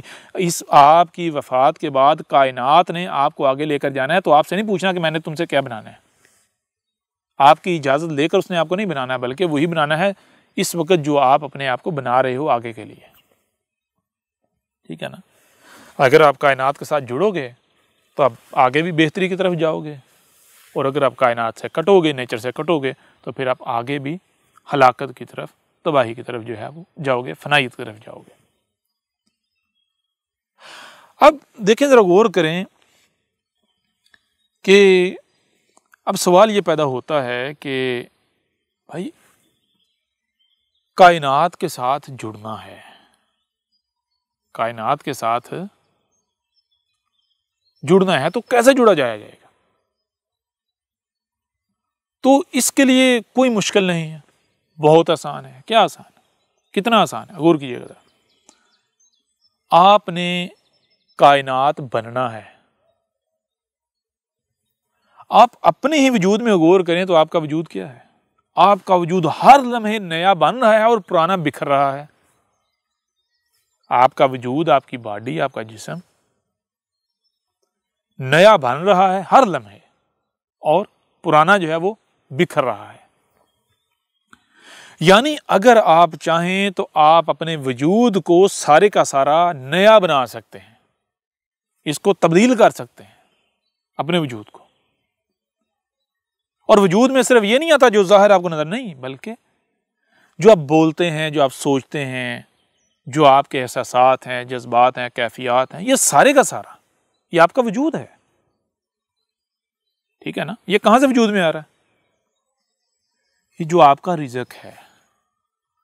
تو اگر آپ نے کائنات کے ساتھ جڑنا ہے، کائنات بننا ہے، تو پھر کائنات جو رزق فراہم کر رہی ہے، کائنات جو کریٹ کر رہی ہے، جس میں انسان کی مداخلت نہیں ہے، یعنی جس میں کسی دوسرے نے شراکت نہیں کی، حصہ نہیں ڈالا. شراکت کون کر رہا ہے؟ انسان. اور انسان کے آگے جو چیزیں، جو اشیاء، جو مخلوقات ٹولز بنی ہوئی ہیں، اس کی انسان کی جو ایکسٹینشنز بنی ہوئی ہیں، ایکسٹینشنز ہیں. تو وہ رزق، وہ شے جس کے پیچھے کائنات کھڑی ہے، یعنی کائنات جسے تخلیق کر رہی ہے، جو بذات خود کائنات ہے، اس کو اپنا رزق بنائیں. جب آپ اسے رزق بنائیں گے تو آپ کیا ہو رہا ہے؟ یعنی دیکھیں، کائنات آپ میں آ رہی ہے، اور جو پہلے سے جو شریک ہے وہ نکل رہا ہے، وہ بکھر رہا ہے. تو جس دن کرتے کرتے 100% آپ نے کائنات کا جو رزق ہے، نیچر کا جو رزق ہے، نیچر کو اپنا وجود بنا لیا تو آپ کیا بن گئے؟ آپ تو 100% تبدیل ہو گئے۔ آپ کیا بن گئے؟ آپ نیچر بن گئے، آپ کائنات بن گئے۔ جب آپ کائنات بن گئے تو پھر اس کے بعد آپ نے کیا کرنا ہے، کیوں کرنا ہے، کیسے کرنا ہے، آپ نے کہاں جانا ہے، کب اٹھنا بیٹھنا، ہر چیز آپ ان تمام تر فکروں سے آزاد ہو جائیں گے۔ آپ کی مثال بالکل اس پرزے کسی ہو جائے گی جو مشین کے اندر اپنے مقام پر فٹ ہوتا ہے اور ان تمام تر فکروں سے آزاد ہوتا ہے، اور اس نے کب، کہاں، کیا، کتنا کرنا ہے، مشین اسے خود چلاتی ہے، مشین اس کی رہنمائی کرتی ہے۔ ٹھیک ہے جی۔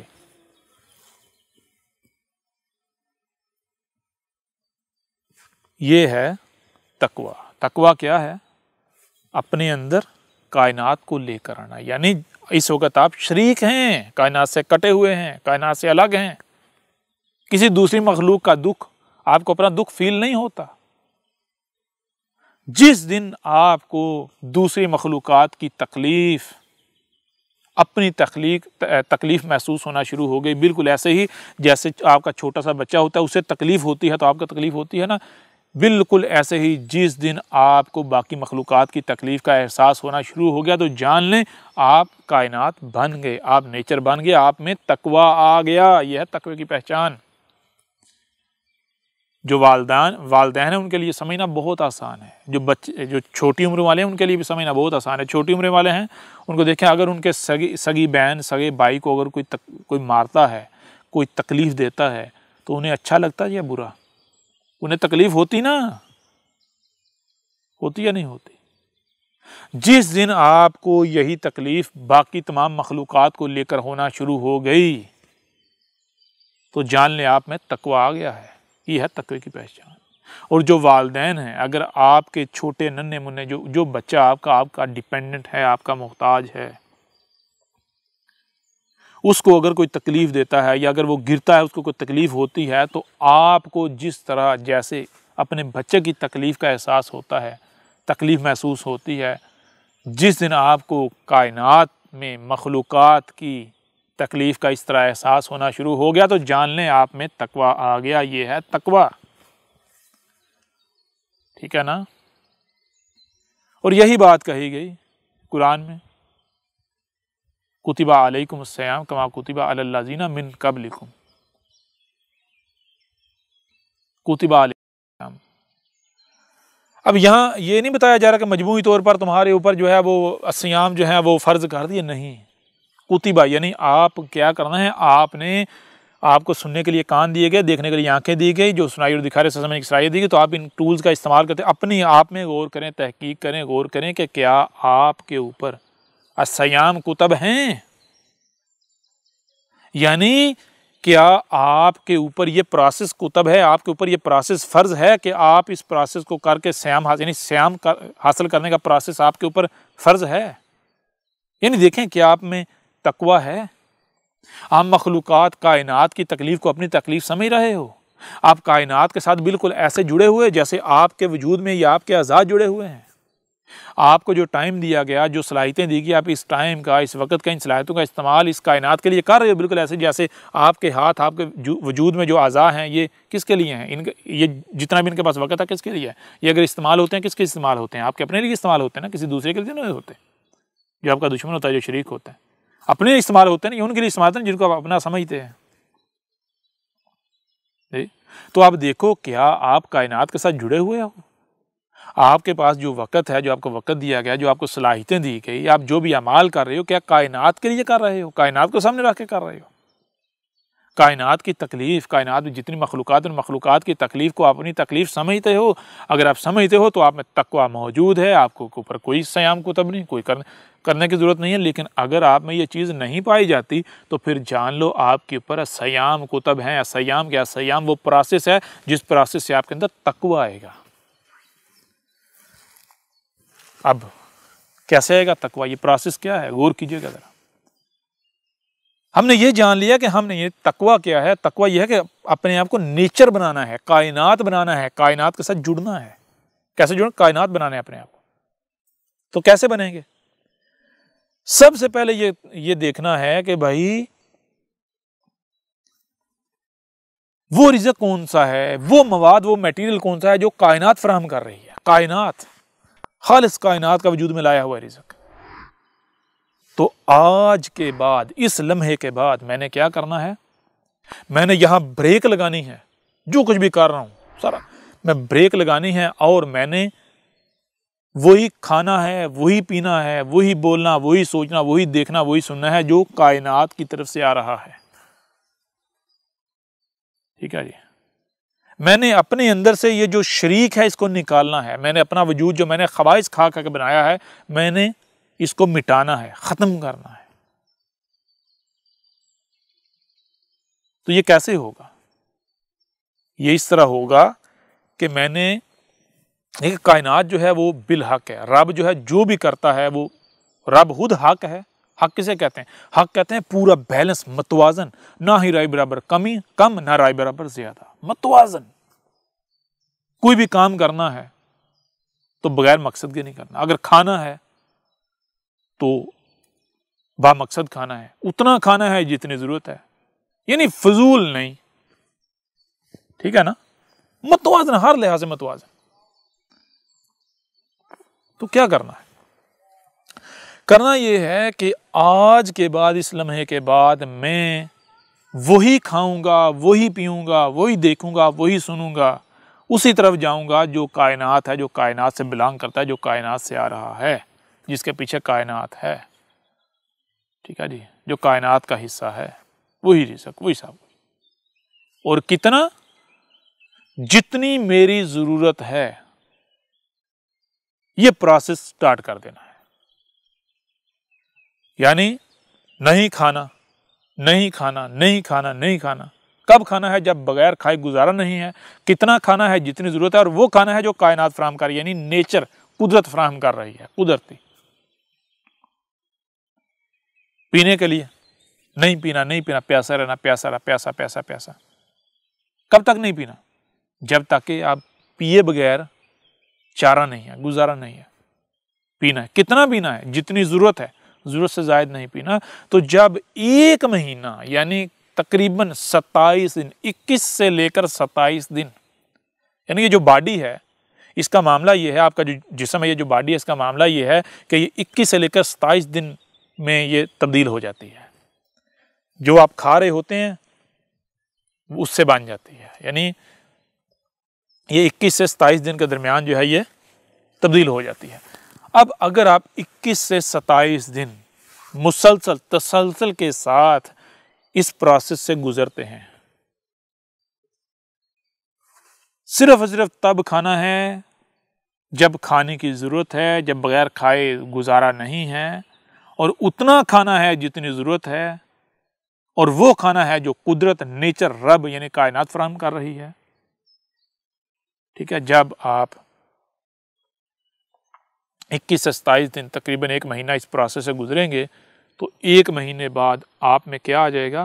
آپ جہاں کھڑے ہیں، شریک ہیں، یہاں سے آپ سفر کرتے کرتے، یعنی آپ آگے بڑھتے بڑھتے بڑھتے بڑھتے رب میں ضم ہو جائیں گے، آپ نیچر بن جائیں گے، قدرت بن جائیں گے، ٹھیک ہے جی۔ جب نیچر بن جائیں گے، رب بن جائیں گے، تو ذرا غور کیجیے گا۔ اسی کے حوالے سے، اسی بارے میں محمد نے کیا کہا تھا؟ محمد کا تو آپ بہت دم بھرتے ہیں نا۔ محمد نے کہا تھا جو الصیام کرتے ہیں، الصیام کرنے سے کیا ہوتا ہے؟ الصیام کرنے سے تقوی آتا ہے، جو متقی ہوتا ہے، تقوی والا، اس کا معاملہ کیا ہوتا ہے؟ اس کی آنکھیں اللہ کی آنکھیں ہوتی ہیں، اس کے ہاتھ اللہ کے ہاتھ ہوتے ہیں۔ وہ جو بھی وہ ان ہاتھوں سے کرتا ہے، اللہ کے ہاتھ ہوتے ہیں، اللہ وہ کر رہا ہوتا ہے۔ ان آنکھوں سے اللہ دیکھ رہا ہوتا ہے، وہ اللہ کی آنکھیں ہوتی ہیں۔ وہ کان اللہ کے کان ہوتے ہیں، یعنی وہ پورے کا پورا وجود اللہ کا وجود، رب کا وجود ہوتا ہے۔ اس وجود کا ایک ایک عمل رب کا عمل ہوتا ہے۔ اور ایسا بندہ کیا ہوتا ہے؟ اس کو کہتے ہیں ولی اللہ، اولیاء اللہ۔ ولی کس سے؟ ولی ولا سے۔ ولا کسے کہتے ہیں؟ ولا کہتے ہیں معاونت کرنا، مدد کرنا، یعنی آپ کوئی کام کریں تو آپ کے کام میں آپ کی معاونت کی جائے۔ اولیاء اللہ، اولیاء اللہ کا مطلب کیا؟ اولیاء اللہ کا مطلب یہ ہے کہ اللہ کے کام میں، اللہ کے مقصد میں، اللہ کے مشن میں اس کی معاونت کرنے والے۔ اللہ کیا ہے؟ یہ کائنات، تو کائنات جو لوگ بھی کائنات کے مقصد میں، کائنات کے مشن میں اس کی معاونت کرتے ہیں وہ کہلاتے ہیں اولیاء اللہ۔ تو کائنات کی معاونت کار کون ہوں گے؟ اولیاء اللہ کون ہوں گے؟ ظاہر بات ہے وہی جو کائنات سے جڑے ہوئے ہیں، یعنی جو کائنات کو توڑیں گے نہیں، تباہی نہیں مچائیں گے، بلکہ کائنات کو جوڑیں گے، جو نیچر قائم کریں گے، جو نیچر کو تکلیف نہیں دیں گے بلکہ نیچر کو وجود میں لائیں گے، نیچر کے اوپر پہرا دیں گے، وہ ہیں اولیاء اللہ۔ لوگوں کو نیچر بدلنے سے روکیں گے، نیچر یعنی قدرت کو، کائنات کو تبدیل کرنے سے روکیں گے، ایسے ہیں اولیاء اللہ۔ اور محمد نے کیا کہا تھا یہ جو اولیاء اللہ ہیں جان لو ان کے ساتھ دشمنی اللہ کے ساتھ دشمنی ہے۔ اگر انہیں کوئی گالی بھی دیتا ہے، کوئی برا کہتا ہے تو اللہ جو ہے ایسے لوگوں کے خلاف اعلان جنگ کرتا ہے۔ کیوں بھائی ذرا غور کریں، جب آپ کو آپ سیام کریں گے، اس پروسیس سے گزریں گے تو آپ کیا نیچر بنے، نیچر کے کائنات، رب، اللہ، گاڈ، ایشور، جب آپ گاڈ ایشور آپ اس کا وجود بن گیا تو پھر اس کے ساتھ دشمنی، کس کے ساتھ دشمنی ہے؟ آپ اپنی مثال لینا، آپ کے ہاتھ ہیں، آپ کے ہاتھوں کے اوپر چھڑی ماری جائے، آپ کے ہاتھوں کو تکلیف دی جائے، کیا یہ ہاتھوں کو تکلیف ہے یا آپ کو تکلیف دی گئی؟ آپ برداشت کریں گے؟ ہاتھوں کے ساتھ دشمنی، آپ کے ساتھ دشمنی، ٹانگوں کے ساتھ دشمنی، آپ کے ساتھ دشمنی، بالکل اسی طرح۔ کیونکہ یہ آپ کا وجود ہے، آپ کے عضو ہیں، بالکل اس طرح جب آپ رب کے عضو بن جاتے ہیں، رب کے ساتھ جڑ جاتے ہیں تو پھر وہ اگر کوئی آپ کے ساتھ دشمنی کرتا ہے تو وہ دشمنی آپ کے ساتھ نہیں، رب، آپ تو وجود مٹ چکا نا، میں تو ختم ہو چکی، وجود مٹ چکا، آپ کائنات ہو، نیچر ہو، رب ہو، تو پھر دشمنی رب کے ساتھ ہے، ٹھیک ہے نا؟ تو پھر رب کے ساتھ دشمنی کر کے کوئی بچ سکتا ہے؟ ٹھیک ہے نا؟ تو یہ ہے، اب ذرا غور کیجئے گا، میں آپ سے سوال کرتا ہوں، جب یہ ہے سیام، یہ ہے تقویٰ، تو میں آپ سے سوال کرتا ہوں کہ جنہیں آج تک سیام کہا جاتا رہا، جسے آج تک یعنی 21-27 دن، ایک مہینہ کہہ لیں، جس مہینے کو رمضان کہا جاتا رہا، کیا وہ رمضان ثابت ہوتا ہے؟ کیا وہ سیام ثابت ہوتے ہیں؟ جی بتائیں ذرا۔ اگر تو ثابت ہوتے ہیں تو احمد عیسیٰ کذاب، احمد عیسیٰ جھوٹا، اور ٹھیک ہے جی وہ کرتے رہیں، لیکن اگر وہ ثابت نہیں ہوتے اور پھر بھی انہیں کوئی سیام کہتا ہے، اسے کوئی رمضان کا نام دیتا ہے تو دیتا رہیں، ایسوں کے پاس کوئی دلیل نہیں ہے، ان کی کوئی بنیاد نہیں۔ یہ کون سے لوگ ہیں؟ یہ وہ لوگ ہیں جو اندھوں کی طرح اپنے آباء و اجداد کے پیچھے چل رہے ہیں، یہ ملت ابراہیم پر نہیں ہے، یہ اپنے آباء و اجداد کی ملت پر ہیں۔ پورا قرآن آپ اٹھا کر دیکھیں، پورے قرآن میں بار بار یہ بات کہی گئی، کیا کہی گئی؟ کہ جان لو تم نے ابراہیم کی ملت پر چلنا ہے، تمہارا ابا ابراہیم ہے، تمہارا ابا یہ نہیں، یہ جو تمہارے آباء و اجداد ہیں، نہیں، تمہارے بڑے نہیں، تمہارا ابا کون ہے؟ ابراہیم، یعنی تم نے ابراہیم کی ملت پر قائم ہونا ہے، جو ابراہیم نے کیا تھا وہی کرنا ہے۔ تو کیا ابراہیم نے یہ کیا تھا؟ ابراہیم نے، مجھے بتائیں، ابراہیم نے ہدایت کے لیے کون سی کتابوں کا سہارا لیا؟ کن کے پیچھے چلا؟ کیا ابراہیم اپنے آباء و اجداد کے پیچھے چلا؟ کیا ابراہیم نے ہدایت کے لیے پہلے سے جو کتابیں موجود تھیں ان کتابوں کا سہارا لیا؟ کیا پہلے سے کتابیں موجود نہیں تھیں؟ موجود تھیں، جو لوگوں نے ہدایت کے نام پر سینوں سے لگائی ہوئی تھی، تو کیا ابراہیم نے ان کا سہارا لیا؟ اور اگر آپ ہدایت کے نام پر آباء و اجداد کی لکھی ہوئی، آباء و اجداد کی چھوڑی ہوئی کتابوں کا سہارا لیتے ہیں، اپنے آباء و اجداد کے پیچھے چلتے ہیں، تو آپ ابراہیم کی ملت پر ہیں یا اپنے آباء و اجداد کی ملت پر ہیں؟ ایک اور پہلو سے آپ کے سامنے رکھتے ہیں اسی بات کو، مثال کے طور پر، کیا وہ کون سا مسلمان ہے، وہ کون سا شخص ہے جو یہ نہیں مانتا کہ رسول جو ہے اس میں اسوۃ حسنہ نہیں ہوتا؟ کسی بھی ملاٹے سے جا کے، کسی مولوی سے پوچھ لیں، ملا سے، ملاٹے سے پوچھ لیں کہ کیا رسول جو ہے اس میں اسوۃ حسنہ ہے یا نہیں، تو کہے گا جی ہاں۔ تو اسوۃ حسنہ کا مطلب کیا ہے؟ عملی نمونہ۔ رسول کیوں بھیجا جاتا ہے؟ رسول کوئی بت نہیں ہوتا کہ جسے تم نے پوجنا ہے، نہیں، رسول تو رب بتاتا ہے کہ میں نے، دیکھو، تمہاری ہی طرح کا ایک بشر تمہارے سامنے اسی لیے لایا ہے کہ تاکہ تمہیں عملی طور پر کر کے دکھایا جائے کہ تم نے کیا کرنا ہے، کیسے تم دنیا میں آتے ہو، کیسے وہ حق پہچاننا ہے، یہ تمہیں میں کر کے دکھاتا ہوں، تم نے ایسا بننا ہے۔ کوئی ایک بھی رسول ایسا نہیں جس نے آ کر یہ کہا ہو کہ تم میرے جیسا نہیں بن سکتے، نہیں، ہر رسول نے یہ کہا کہ میں تمہارے لیے عملی نمونہ ہوں، تم نے میرے جیسا بننا ہے، میں تمہاری منزل ہوں، میں تمہارا امکان ہوں، تم نے میرے جیسا بننا ہے، میں تو بھیجا اس لیے گیا ہوں کہ تمہیں دکھایا جائے تم نے بننا کیا ہے، تم سے مقصود کیا ہے، ٹھیک ہے جی۔ یا اسوۃ حسنہ۔ تو جو لوگ بھی محمد میں اپنے لیے اسوۃ حسنہ کا دعویٰ کرتے ہیں، میں آپ سے سوال کرتا ہوں کہ کیا محمد نے اسی طرح ہدایت حاصل کی جس طرح آپ ہدایت کے دعوے دار ہیں؟ بتائیں ذرا۔ محمد نے پہلے کون سی کتاب موجود تھی، محمد اس کے پیچھے پڑھا، اس سے ہدایت لی؟ ہاں، اگر آپ محمد کی زندگی کو دیکھیں گے تو آپ کو پتا چلے گا محمد بھی جب بچہ تھا اسے ہی حق کہتا رہا، حق سمجھتا رہا، جس کو اس کے بڑے، اس کے آباء و اجداد حق کہتے رہے۔ کیوں؟ عقلی لحاظ سے، شعوری لحاظ سے وہ ابھی بالغ نہیں تھا، بڑوں کا محتاج تھا۔ تو جو بڑے، جیسے محمد پیدا ہوا تھا، جب پیدا ہوتا 100% اپنے والدین کا محتاج تھا، بڑوں کا محتاج تھا، لیکن آہستہ آہستہ آہستہ آہستہ وہ خود مختار ہوتا گیا، والدین کی، بڑوں کی محتاجی کم ہوتی چلی گئی۔ تو ایک وقت تک وہ شعوری طور پر بھی دوسروں کا محتاج تھا، بڑوں کا محتاج تھا، وہ شعوری طور پر بھی بالغ نہیں ہوا تھا۔ تو جب تک محمد دوسروں کا محتاج تھا تو محمد وہی کہتا، وہی کرتا جس کو بڑے کہتے، جس کو بڑے غلط کہتے اسے غلط کہتا، جس کو بڑے صحیح کہتے اسے صحیح کہتا۔ لیکن پھر ایک وقت آیا جب محمد باشعور ہو گیا، شعوری طور پر بالغ ہو گیا، عقلی طور پر بالغ ہو گیا، تو پھر محمد نے کیا کیا؟ پھر محمد نے خود سے غور و فکر کرنا شروع کر دیا۔ جب محمد نے خود سے غور و فکر کرنا شروع کیا تو کیا کیا؟ جس کو بڑے آباء و اجداد یعنی مختلف فرقے جو گروہ موجود تھے، جو جسے حق کہہ رہا تھا، ان کو آزمانا شروع کر دیا۔ کبھی ان کی طرف رخ ہے، کبھی ان کی طرف رخ ہے، کبھی ان کی طرف رخ ہے، ہدایت کے لیے حق کے لیے، لیکن کہیں سے نہیں حق مل رہا، کہیں سے نہیں مل رہا۔ یہاں تک کہ سب سے آخر میں اپنا قبلہ کس کو بنایا؟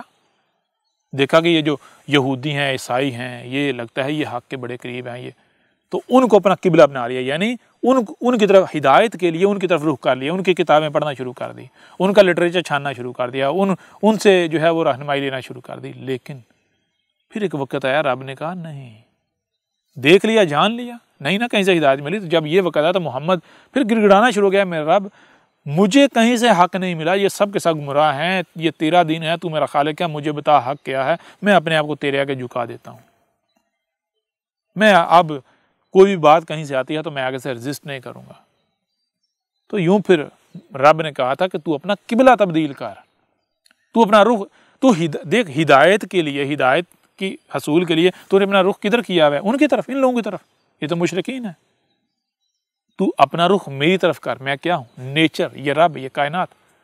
وہی جب محمد نے غور و فکر کیا تو پتا چلا بھائی کریٹر تو میرا یہ کائنات ہے۔ جب تک محمد یہ سمجھتا رہا کہ میرا خالق، میرا مالک وہی ہے جس کو یہودی کہتے ہیں، جس کو عیسائی کہتے ہیں، وہ آسمانوں پر چڑھ کے بیٹھا ہوا ہے، تو محمد نے ہدایت کے لیے اپنا رخ یہودی اور عیسائی جو ملاٹے ہیں ان کی طرف کر لیا۔ لیکن جب محمد ساتھ غور و فکر کر رہا ہے، پتا چلا، واضح ہوا کہ بھائی وہ خالق و مالک تو یہ کائنات ثابت ہوتی ہے۔ جب خالق، مالک یہ کائنات ثابت ہوتی ہے، میرا کریٹر یہ کائنات ثابت ہوتی ہے، تو میں ان کی طرف کیوں رخ کیے ہوئے ہوں ہدایت کے نام پر؟ یوں پھر محمد نے اپنا رخ ان سے ہٹا کر، یعنی اپنا قبلہ تبدیل کیا۔ کدھر اپنا رخ کیا؟ قبلہ کس کو بنایا؟ قبلہ بنایا رب کو، یعنی نیچر کو، کائنات کو اپنا قبلہ بنا لیا، رہنمائی کے لیے کائنات کی طرف سے رخ کر لیا۔ تو جب محمد نے اپنا رخ ہدایت کے لیے اپنا رخ ہر طرف سے کاٹ کر نیچر کی طرف، قدرت کی طرف کر لیا، رب کی طرف کر لیا جو کہ ہر طرف اپنا وجود رکھتا ہے، تو پھر محمد کو ہدایت ملی۔ یہ کیا ہے؟ یہ رب نے محمد کے ذریعے عملی طور پر آپ کے اوپر واضح کیا تھا۔ یہی چیز پھر عیسیٰ ابن مریم کے ذریعے واضح کی تھی، اس سے پہلے یہی چیز موسیٰ کے ذریعے واضح کی تھی، یہ تھی ابراہیم کی ملت، یہ کیا تھا ابراہیم نے۔ تو آج جتنے بھی ہدایت کے دعوے دار ہیں، ہدایت کی طلب کے دعوے دار ہیں، یا ہدایت یافتہ ہونے کے دعوے دار ہیں، یا وہ اس چیز کے دعوے دار ہیں کہ ہم جن کے پیچھے چل رہے ہیں یا جس کے پیچھے چل رہے ہیں وہ ہدایت یافتہ ہے، یا وہ ہدایت یافتہ ہیں اس لیے ہم بھی ہدایت یافتہ ہیں، تو میں آپ سے سوال کرتا ہوں کہ کیا آپ محمد کی ملت پر ہو؟ آپ ابراہیم کی ملت پر ہو؟ آپ محمد کو اپنے لیے اسوۃ حسنہ بنا رہے ہو؟ یا پھر ایک طرف تو محمد ہے، دوسری طرف آپ کے آباء و اجداد ہیں۔ محمد کیا اسوہ کیا ہے وہ آپ کے سامنے رکھ دیا، آپ کے آباء و اجداد کا، آپ کے بڑوں کا، آپ کے ملاٹوں کا اسوہ کیا ہے کہ اندھوں کی طرح دوسروں کے پیچھے چلو، فرقوں کے پیچھے چلو، گروہوں کے پیچھے چلو، ملاٹوں کے پیچھے چلو، جس پر اپنے بڑوں کو پایا ہے انہی کے اوپر ڈٹے رہو۔ وہ بخاریاں، یہ شیاطین کے کلام جو ہیں ان کو پکڑ لو، ان کو پکڑ کے دگڑ دگ ذلیل ہوتے رہو۔ جی ایک طرف آپ کے بڑوں کا، آپ کے آباء و اجداد کا اسوہ ہے، دوسری طرف محمد کا، ابراہیم کا اسوہ ہے۔ تو اب آپ اپنے گریبان میں جھانکیں اور خود فیصلہ کریں کہ آپ کس کے اسوہ پر عمل کر رہے ہیں، کس کو آپ نے اپنے لیے اسوہ بنایا ہوا ہے۔ اور اگر دیکھا جائے ان دونوں میں سے کس کا اسوہ حسنہ ہے تو حسنہ ثابت ہوتا ہے محمد کا، حسنہ ثابت ہوتا ہے ابراہیم کا، عیسیٰ ابن مریم کا، موسیٰ کا، ابراہیم کا، کیونکہ ایک ہی اسوہ ہے نا سب کا وہ۔ تو آپ کیا کر رہے ہیں؟ غور تو کریں۔ ابراہیم نے کیا کیا تھا؟ ابراہیم نے آ کر وہ کیا تھا جو آپ لوگ کر رہے ہیں، یا پھر ابراہیم نے تو جو آباء و اجداد نے بت گڑے ہوئے تھے، تراشے ہوئے تھے، ان کو توڑا تھا، ان کے اوپر کلہاڑے چلائے تھے، ٹھیک ہے نا؟ تو کون سے بت؟ جو ابراہیم جب آیا تھا تو بڑوں نے نسل در نسل تراشے ہوئے تھے، جیسے اس وقت انہوں نے تراشے ہوئے تھے، بالکل آج آپ کے بڑوں نے بھی بت تراشے ہوئے ہیں۔ بخاری، مسلم، فلاں ڈنگا، روزے، حج، زکاتوں کے نام پر، ملاٹوں کے نام پر، طرح طرح کی کتابوں کے نام پر یہ جتنے بت تراشے ہوئے ہیں، کیا آج میں سے کسی کی بھی جرت ہوئی کہ ابراہیم بنوں اور ان سب پر کلہاڑا چلاؤں؟ بخاری کی بھی گردن اڑاؤں جی، مسلم کی بھی اڑاؤں جی، ملاٹے جو ہیں ان کی، یعنی کہ یہ جو بت ہیں، ان بتوں کو پاش کروں؟ کسی کی جرت ہوئی؟ ان پر کلہاڑا چلانے کا مطلب یہ نہیں ہے کہ آپ جو ہے وہ کتاب نیچے رکھ کے اس کے اوپر کلہاڑیاں مارنا شروع کر دیں یا ملاٹوں کی گردن اتارنا شروع کر دیں، نہیں۔ ان کی طرف سے اپنا رخ کاٹ کر اپنے رب کی طرف رخ کرنا ہے، یہ ہے مطلب اس کا، ٹھیک ہے؟ کہ آپ یہ کر رہے ہیں، آپ نے یہ کیا، یا پھر آپ تو بت پرست ہیں۔ جو بت گڑے ہوئے ہیں آپ کے آباء و اجداد نے، ان کے اوپر الٹا کے پہرا دے رہے ہیں، اور جو توڑنے آتے ہیں آپ ان کے ساتھ دشمنی کرتے ہیں، بالکل اس طرح جس طرح رسولوں کے ساتھ دشمنی کی گئی، جس طرح ابراہیم کے ساتھ دشمنی کی، ذرا غور تو کریں۔ اس پہلو سے بھی اگر آپ دیکھیں تو آپ کے اوپر بالکل کھل کر واضح ہو جائے گا کہ الصیام وہ نہیں ہے جنہیں آپ کے آباء و اجداد الصیام کہہ رہے ہیں، بلکہ جن کو آپ کے آباء و اجداد الصیام کہہ رہے ہیں یہ تو بت ہے، یہ تو ایک بہت بڑا بت ہے جسے توڑنا تھا، جسے پاش کرنا تھا، لیکن آپ نسل در نسل صدیوں سے سینوں سے لگائے ہوئے ہیں، آپ پہرا دے کر بیٹھے ہوئے ہیں۔ اس بت کو توڑنا تھا۔ یہ جو موجودہ رمضان ہے، یہ جو روزے ہیں، یہ کیا ہے؟ یہ بت ہے، یہ سیام نہیں ہے، نہ یہ رمضان ہے نہ یہ سیام ہے، یہ بت ہیں جو آپ نے گڑے ہوئے ہیں، تراشے ہوئے ہیں، جو آپ کو آپ کے آباء و اجداد نے دیے ہیں، ٹھیک ہے نا؟ یہ ہے الصیام، یہ ہے۔ تو کوئی بھی کسی کو بھی الصیام کا نام دے، اگر تو وہ عمل وہ فیل کرنے سے، اس پروسیس سے گزرنے سے تقویٰ آتا ہے، اور تقویٰ کیا ہے آپ کو بتا دیا کہ کائنات میں جتنی مخلوقات ہیں، جو کائنات ہے، کائنات نیچر، ان کا دکھ آپ کو اپنا دکھ محسوس ہوتا ہے، ان کی تکلیف آپ کو اپنی تکلیف محسوس ہوتی ہے۔ کوئی بھی عمل کرنے سے پہلے آپ یہ دیکھتے ہیں، یہ سوچتے ہیں کہ میرے اس فعل سے، میرے اس عمل سے کسی مخلوق کو تکلیف تو نہیں ہونے جا رہی، یہ سوچتے ہیں؟ یا پھر آپ صرف اپنا سوچتے ہیں، آپ صرف اپنے لیے جیتے ہیں، آپ جو بھی کرتے ہیں اپنے لیے کرتے ہیں؟ جب آپ اپنے لیے کرتے ہیں، آپ کے اندر کائنات کا کوئی احساس نہیں ہے، نہیں آتا، تو پھر ایسا عمل، ایسا فعل کرنا صیام کہلائیں گے؟ کرتے رہیں، کرتے رہیں، اس سے کوئی فرق پڑتا ہے؟ فرق کس کو پڑتا ہے؟ فرق تو آپ کو اپنے آپ کو پڑے گا، ذلیل آپ خود ہوں گے، روئیں گے آپ خود، چیخیں گے آپ خود۔ پھر ایک اور چیز آپ کے اوپر یعنی واضح کرتے ہیں جو آج تک آپ سنتے چلے آئے، وہ یہ ہے کہ جناب رمضان میں قرآن نازل ہوا۔ یہ بھی جو عقیدہ نظریہ ہے بالکل بے بنیاد، فضول عقیدہ نظریہ ہے، خرافات پر مبنی ہے۔ یہ بھی ایک بت ہے جو آپ کے آباء و اجداد نے تراشا اور آپ نے اسے سینے سے لگا لیا اور اسے پوجنا شروع کر دیا۔ اس کو اگر آپ نے سمجھنا تو سب سے پہلے آپ کو یہ سمجھنا پڑے گا کہ قرآن کا مطلب کیا ہے، قرآن کیسے کہتے کسے ہیں، اور رمضان میں قرآن کا اترنا کیا ہے، یہ بھی آپ کو واضح ہو جائے گا۔ قرآن قرا سے ہے۔ قرا کسے کہتے ہیں؟ قرا کہتے ہیں جو بھی آپ کو سنائی دیتا ہے، جو دکھائی دیتا ہے، اسے سمجھنا۔ یعنی کہ مثال کے طور پر آپ کے سامنے کوئی شے ہے تو آپ بتا دیں کہ یہ کیا ہے، اسے کہتے ہیں قرا۔ بتا دینا کہ یہ کیا ہے، بول پڑنا کہ یہ کیا ہے، ٹھیک ہے نا؟ جیسے آپ کے سامنے کاغذ کے اوپر کچھ لکھا ہوا تھا، آپ بولنا شروع کرتے ہیں یہ کیا ہے؟ قرا۔ قرا کا مطلب قرا کا مطلب یہ ہے کہ جو آپ کے سامنے ہے آپ اسے پڑھ لیں۔ پڑھنے کا مطلب یہ نہیں ہے کہ یہ جو لکھا ہوا تھا کر رہے ہوتے ہیں، نہیں، پڑھنے کا مطلب ہوتا ہے کہ جو آپ کو دکھائی دے رہا ہے، جو سنائی دے رہا ہے، وہ کیا ہے، وہ آپ اگلنا شروع کر دیں، وہ بتانا شروع کر دیں، اسے کہتے ہیں قرآن، ٹھیک ہے؟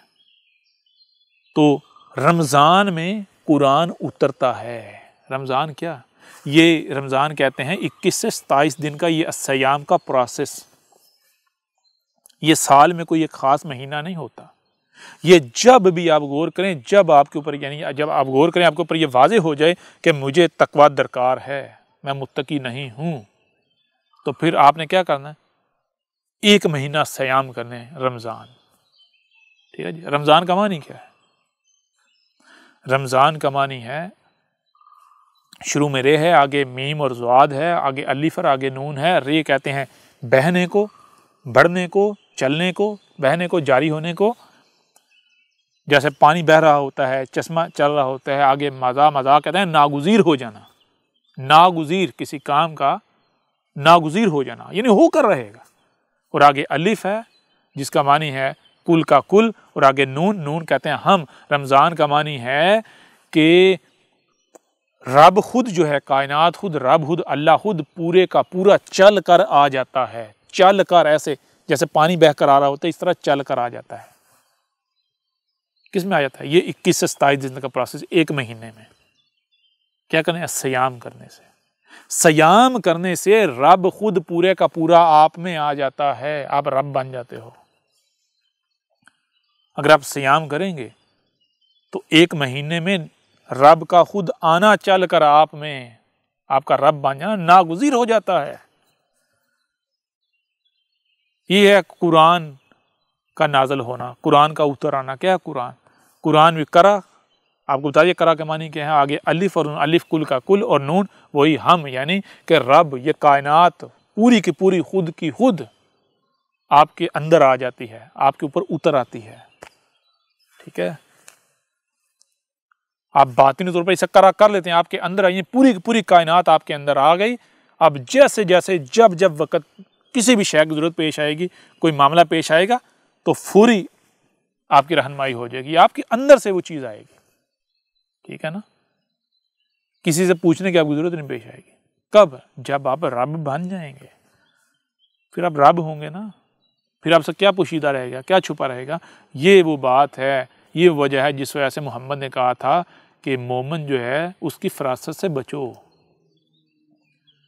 مومن وہ کچھ دیکھتا ہے جو تم سوچ بھی نہیں سکتے، ٹھیک ہے؟ کیوں؟ مومن چھپا ہوا دیکھ رہا تھا۔ مومن کیا؟ مومن تو رب کا وجود ہے نا، تو رب سے خود سے ہی کچھ چھپا ہوا ہوگا۔ یہ ہے رمضان میں قرآن کا اترنا۔ جب آپ الصیام کرتے ہیں تو پھر کیا ہوتا ہے؟ 1 مہینے کے اندر 21 سے 27 دن کے اندر پورے کا پورا رب کا خود چل کر آپ میں آ جانا ناگزیر ہو جاتا ہے، قرآن کا اتر آنا ناگزیر ہو جاتا ہے۔ کر کے دیکھیں تو پھر آپ پتہ چلے گا۔ اس کے بعد جب یعنی تقویٰ آتا ہے، جب بندہ رب بن جاتا ہے، تو پھر اس کا ایک ایک عمل رب کا عمل، اس کا ایک ایک قول، ایک ایک فعل رب کا قول، رب کا فعل، اور ایسے شخص کے ساتھ، ایسے بشر کے ساتھ دشمنی، رب کے ساتھ دشمنی۔ بظاہر تو وہ ایک 5-6 فٹ کا ایک بشر نظر آ رہا ہوگا، لیکن اگر کوئی ظاہر کو دیکھے گا تو وہ دھوکے کا شکار ہو جائے گا۔ ظاہر کو دیکھے گا تو اسے اپنی ہی طرح کا ایک بشر نظر آئے گا، لیکن حقیقت یہ نہیں ہوگی۔ حقیقت یہ ہوگی کہ جب آپ پوشیدہ جو چھپا ہوا ہے اسے دیکھیں گے تو آپ کو پتہ چلے گا کہ یہ رب کا وجود، رب خود چل پھر رہا ہے، یہ رب کا وجود ہے۔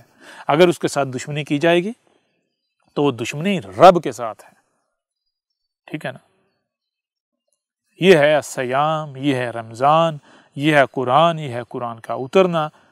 اب اگر کوئی یہ کہتا ہے کہ نہیں جی احمد عیسیٰ تو کذاب ہے، ہم سچے ہیں، تو بھائی کوئی بحث کرنے کی ضرورت نہیں، کوئی ٹینشن لینے کی ضرورت نہیں، کوئی پریشان ہونے کی ضرورت نہیں. آپ جسے رمضان کہتے ہو اسے آپ رمضان ثابت کر دیں، جنہیں آپ سیام کہتے ہیں انہیں سیام ثابت کر دیں، جسے آپ تقویٰ کہتے ہیں اسے تقویٰ ثابت کر دیں. ٹھیک ہے نا؟ تو اب آخر پر ایک اور بات آپ کے سامنے رکھتے ہیں. یہ تمام تر تفصیلات جو ہیں یہ الکتاب میں موجود ہیں. آپ الکتاب کو ڈاؤن لوڈ کریں، اسے حاصل کریں، اسے پڑھیں. اس میں بھی آپ کو تفصیل کے ساتھ اور بہت سارے پہلوں سے بھی الصیام کے اوپر، رمضان کے اوپر جو ہے وہ تفصیلات مل جائیں گی، رہنمائی مل جائے گی. اور الکتاب میں ہونے کے باوجود ہم نے اس کو اس صورت میں بھی جو ہے وہ ویڈیو صورت میں بھی آپ کے سامنے رکھ دیا. اس لیے رکھ دیا کہ جو واقعتاً ہدایت کے طلبگار ہیں وہ یہ نہ کہیں کہ ہمارے رب نے ہماری رہنمائی اس طرح نہیں کی جس طرح ہم چاہتے تھے ہمیں رہنمائی مل سکتی تھی، یعنی کہ ہر لحاظ سے حجت ہو جائے. اب اس حوالے سے یا اس کے علاوہ کسی بھی حوالے سے کسی بھی معاملے میں آپ کو رہنمائی درکار ہو، کوئی آپ کا سوال ہو، تو بلا جھجک آپ جو ہے وہ رابطہ کر سکتے ہیں. ای میل جو ہے وہ آپ کو نیچے سکرین میں بار بار جو ہے وہ نظر آ رہی ہے، ای میل وغیرہ رابطے کے جو ذرائع ہیں وہ آپ کو نظر آ رہے ہیں، تو آپ ان ذرائع کے ذریعے رابطہ کر سکتے ہیں، اپنے سوالات کر سکتے ہیں. اس کے علاوہ بہت سارے ہمارے بہنیں ہیں، ہمارے بھائی ہیں جو یہ کہتے ہیں کہ یوٹیوب کے اوپر یا فیس بک وغیرہ کے اوپر لائیو آیا جائے اور لائیو سوالات لیے جائیں اور ان کے جوابات دیے جائیں. تو میرے پیارے بھائیوں، میری پیاری بہنوں، بات یہ ہے کہ لائیو آنے میں ہمیں کوئی مسئلہ نہیں ہے، ہمیں کوئی پریشانی نہیں ہے، لیکن اس کا فائدہ نہیں ہے. یہ آپ کی خواہشات ہو سکتی ہیں، حق نہیں ہو سکتا. حق یہ اس وجہ سے نہیں ہو سکتا، مثال کے طور پر ایک شخص جو ہے جس نے ابھی اسکول میں داخلہ ہی نہیں لیا، وہ اگر آ کر سوال کرتا ہے براہ راست میٹرک کا، ایف اے کا، بی اے کا، ایم اے کا، تو مجھے یہ بتائیں اس کو کیسے جواب دیا جا سکتا ہے؟ اب دو ہی صورتیں ہیں، یا تو لوگوں کی تہمت و ملامتوں کی پرواہ کرتے ہوئے کہ اس کے پاس جواب نہیں ہے جواب دینا شروع کر دیا جائے، یا پھر آپ جو ہے وہ حکمہ کا استعمال کریں، حکمہ کے ساتھ اس کو جواب دیجیے. حکمہ کے ساتھ جواب دیا جائے گا تو وہ جواب کتنا، اس کو پھر کیا کہ اس کو سب سے پہلے کہا جائے گا کہ بھائی اسکول میں داخلہ لے، پھر اس کو پہلی کلاس، دوسری، تیسری، چوتھی، پانچویں، چھٹی، ساتویں، آٹھویں، نویں کلاس، یہ ساری کلاسیں گزارنا پڑیں گی، پھر جا کے اس مقام پر آئے گا جو اس نے سوال کیا اسے اس کا جواب سمجھنے کا جو ہے وہ اہلیت اس کے پاس آئے گی، پھر جا کے اس کو جواب دیا جائے گا. تو یہ تو بہت لمبا پروسیس ہے. تو یہ مجھے یہ بتائیں کہ کیا کسی یعنی کہ آن لائن آئے، کیا یہ پروسیس 1 گھنٹے میں، 2 گھنٹے میں، 4 گھنٹے میں، 10 گھنٹے میں پورا ہو سکتا ہے؟ سوال ہی پیدا نہیں ہوتا. ہاں البتہ اگر کسی نے ساری دعوت سن لی ہے، الکتاب پڑھ لی ہے، ڈاکومنٹری دیکھ لی ہے، ویڈیوز دیکھ لی ہیں، اس کے باوجود اگر اس کا کوئی سوال ہے تو بلا شک و شبہ اس کے اس سوال کا جواب دیا جائے گا. اور ایسے کون ہیں؟ ایسے تو پھر وہی ہیں جن کے ساتھ لائیو آ کر بات کرنے کی ضرورت ہی نہیں. کیوں؟ ایسوں کے اندر تو صبر ہونا چاہیے. ٹھیک ہے نا؟ صبر ہونا چاہیے. ان کو جواب اس طرح دیا جائے گا جس میں ہدایت ہے، جس میں ان کے لیے بہتری ہے، نہ کہ خواہشات کی اتباع کی جائے گی. ان کو اپنے اندر خواہشات پیدا نہیں کرنی، خواہشات نہیں پالنی، اور یہ نہیں چاہنا کہ ہماری خواہشات کے اوپر چلا جائے، ہماری خواہشات کی اتباع کی جائے، بلکہ انہوں نے اپنے اندر رب کا رنگ لے کر آنا ہے، اپنے آپ کو رب کا وجود بنانا ہے، رب بنانا ہے. ٹھیک ہے نا؟ اپنے آپ کو الصبور بنانا ہے، الشکور بنانا ہے، العلیم بنانا ہے، العزیز بنانا ہے، الحکیم بنانا ہے. یہ بنانا ہے، نہ کہ شریک بننا ہے، خواہشات کی اتباع کرنی ہے، شیطان بننا ہے. ٹھیک ہے نا؟ تو ایسی باتیں وہ لوگ کرتے ہیں جن کو ہدایت سے قطعاً کوئی غرض نہیں، جو جاہل ہیں، خرافات میں ڈوبے ہوئے ہیں، ان کو وقت گزاری چاہیے. وہ یہ سمجھتے ہیں کہ ہم رات دن احمد عیسیٰ کے اوپر، یا جو احمد عیسیٰ کی دعوت کو تسلیم کرتے ہیں، ان کے اوپر تہمتیں لگائیں گے، ان کے اوپر ملامتیں کریں گے، تو یہ ہماری خواہشات کی اتباع کرنا شروع کر دیں گے، جو ہم چاہتے ہیں وہ کرنا شروع کر دیں گے.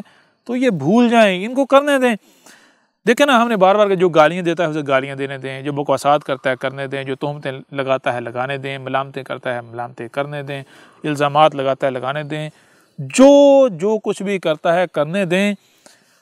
کی طرف سے ہمارے ہر دشمن کے لیے کیا ہے؟ لعنت. لعنت کسے کہتے ہیں؟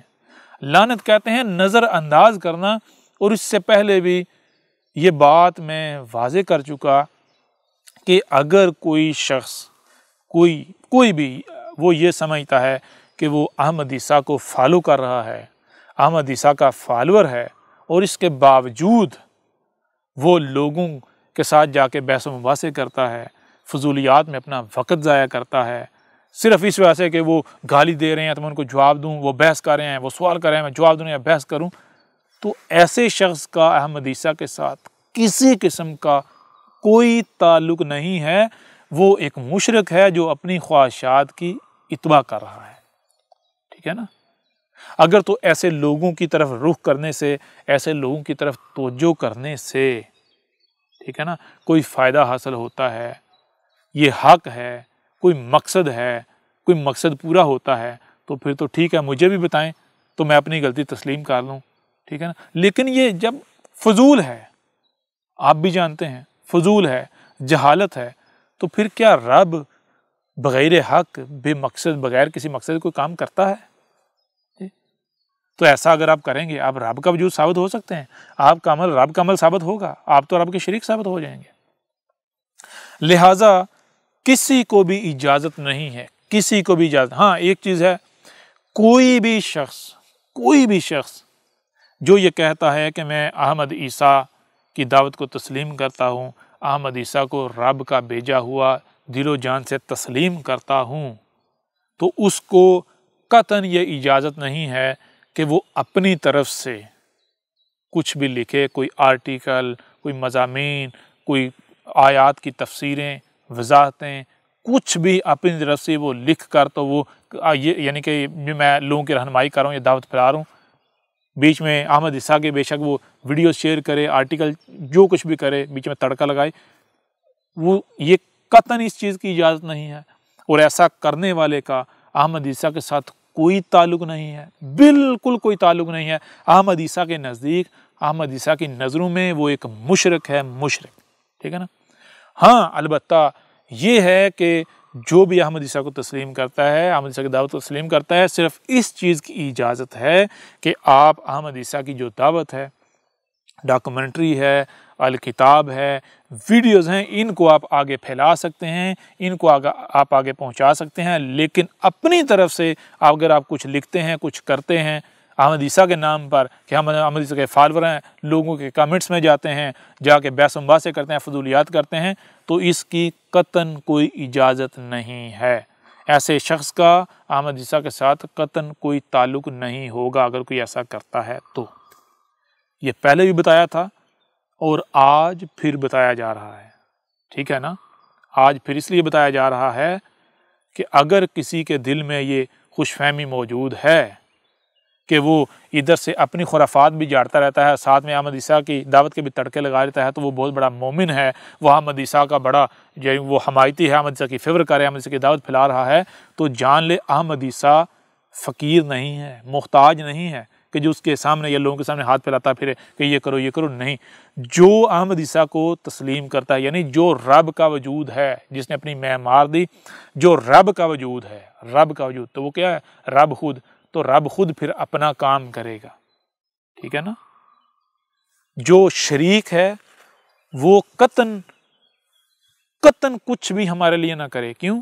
ہم محتاج نہیں ہیں، ہمیں اس کے کسی عمل کی، کسی مدد کی، کسی معاونت کی کوئی ضرورت نہیں ہے، ٹھیک ہے نا؟ اور اس کے علاوہ دیکھیں ایک چھوٹی سی بات میں آپ کے سامنے رکھتا ہوں، جب آپ کو سننے کے لیے کان، دیکھنے کے لیے آنکھیں، جو سنائی اور دکھائی دیتا ہے اسے سمجھنے کی صلاحیت بھی دی گئی، تو ذرا غور کریں کتنے وجود ثابت ہوتے ہیں؟ کیا اس کائنات کے علاوہ، آپ کے خالق کریٹر کے علاوہ کوئی دوسرا وجود ثابت ہوتا ہے؟ نہیں۔ ہاں دوسرا وجود نظر آتا ہے، کون سا؟ جس نے اپنے آپ کو رب سے الگ کر لیا، یعنی جو شریک بن گیا، جو شریک بن گیا۔ اب اس کائنات میں اگر کچھ بھی ہوتا ہے، اگر کوئی بولتا ہے، کوئی بات کرتا ہے، کوئی عمل کرتا ہے، کوئی فعل کرتا ہے، تو یا تو وہ رب کا عمل ہوگا، رب کا فعل ہوگا، رب کا قول ہوگا، یا پھر شریک کا عمل ہوگا، شریک کا قول، شریک کا فعل ہوگا۔ ٹھیک ہے، تو آپ کوئی بھی عمل کرتے ہیں، کچھ بھی کرتے ہیں، دو ہی صورتیں ہیں، یا تو رب کا عمل ہے، رب کا فعل ہے، یا پھر شریک کا عمل، شریک کا فعل۔ تو کچھ بھی کرنے سے پہلے یہ دیکھیں کہ کیا آپ رب کا وجود ہیں۔ کوئی بھی عمل کرنے سے پہلے، ٹھیک ہے نا، یہ جان لیں، یہ دیکھ لیں۔ اگر آپ یہ نہیں دیکھتے تو لامحالہ آپ شریک ہیں، آپ رب کے ساتھ دشمنی کر رہے ہیں، خواہ آپ اپنی آنکھوں میں، اپنی نظروں میں کتنے ہی بڑے مومن، متقی اور کیا کہنا بنے پھر رہے ہوں۔ ٹھیک ہے نا۔ اور رب کا عمل کون سا ہے؟ رب العلیم الحکیم ہے۔ رب کوئی بھی عمل کرتا ہے تو مکمل علم و حکمہ کے ساتھ کرتا ہے، رب بغیر علم و حکمہ کے ساتھ نہیں کرتا۔ ٹھیک ہے نا۔ یعنی مثال کے طور پر اگر کوئی ملاٹا ہے، وہ لوگوں کی رہنمائی کا دعوے دار بنا ہوا ہے اور وہ کہتا جی میرا علم کامل نہیں ہے، میرا علم مکمل نہیں ہے، تو وہ کیا، وہ تو خود اپنی زبان سے یہ اعلان کر رہا ہے میں رب کا شریک ہوں، میں رب نہیں ہوں، میں رب کا شریک ہوں۔ ٹھیک ہے نا۔ کبھی آپ نے اس لفظ پر غور کیا، رب کا شریک؟ شریک کسے؟ شریک تو کہتے ہیں دوسرے وجود کو جی۔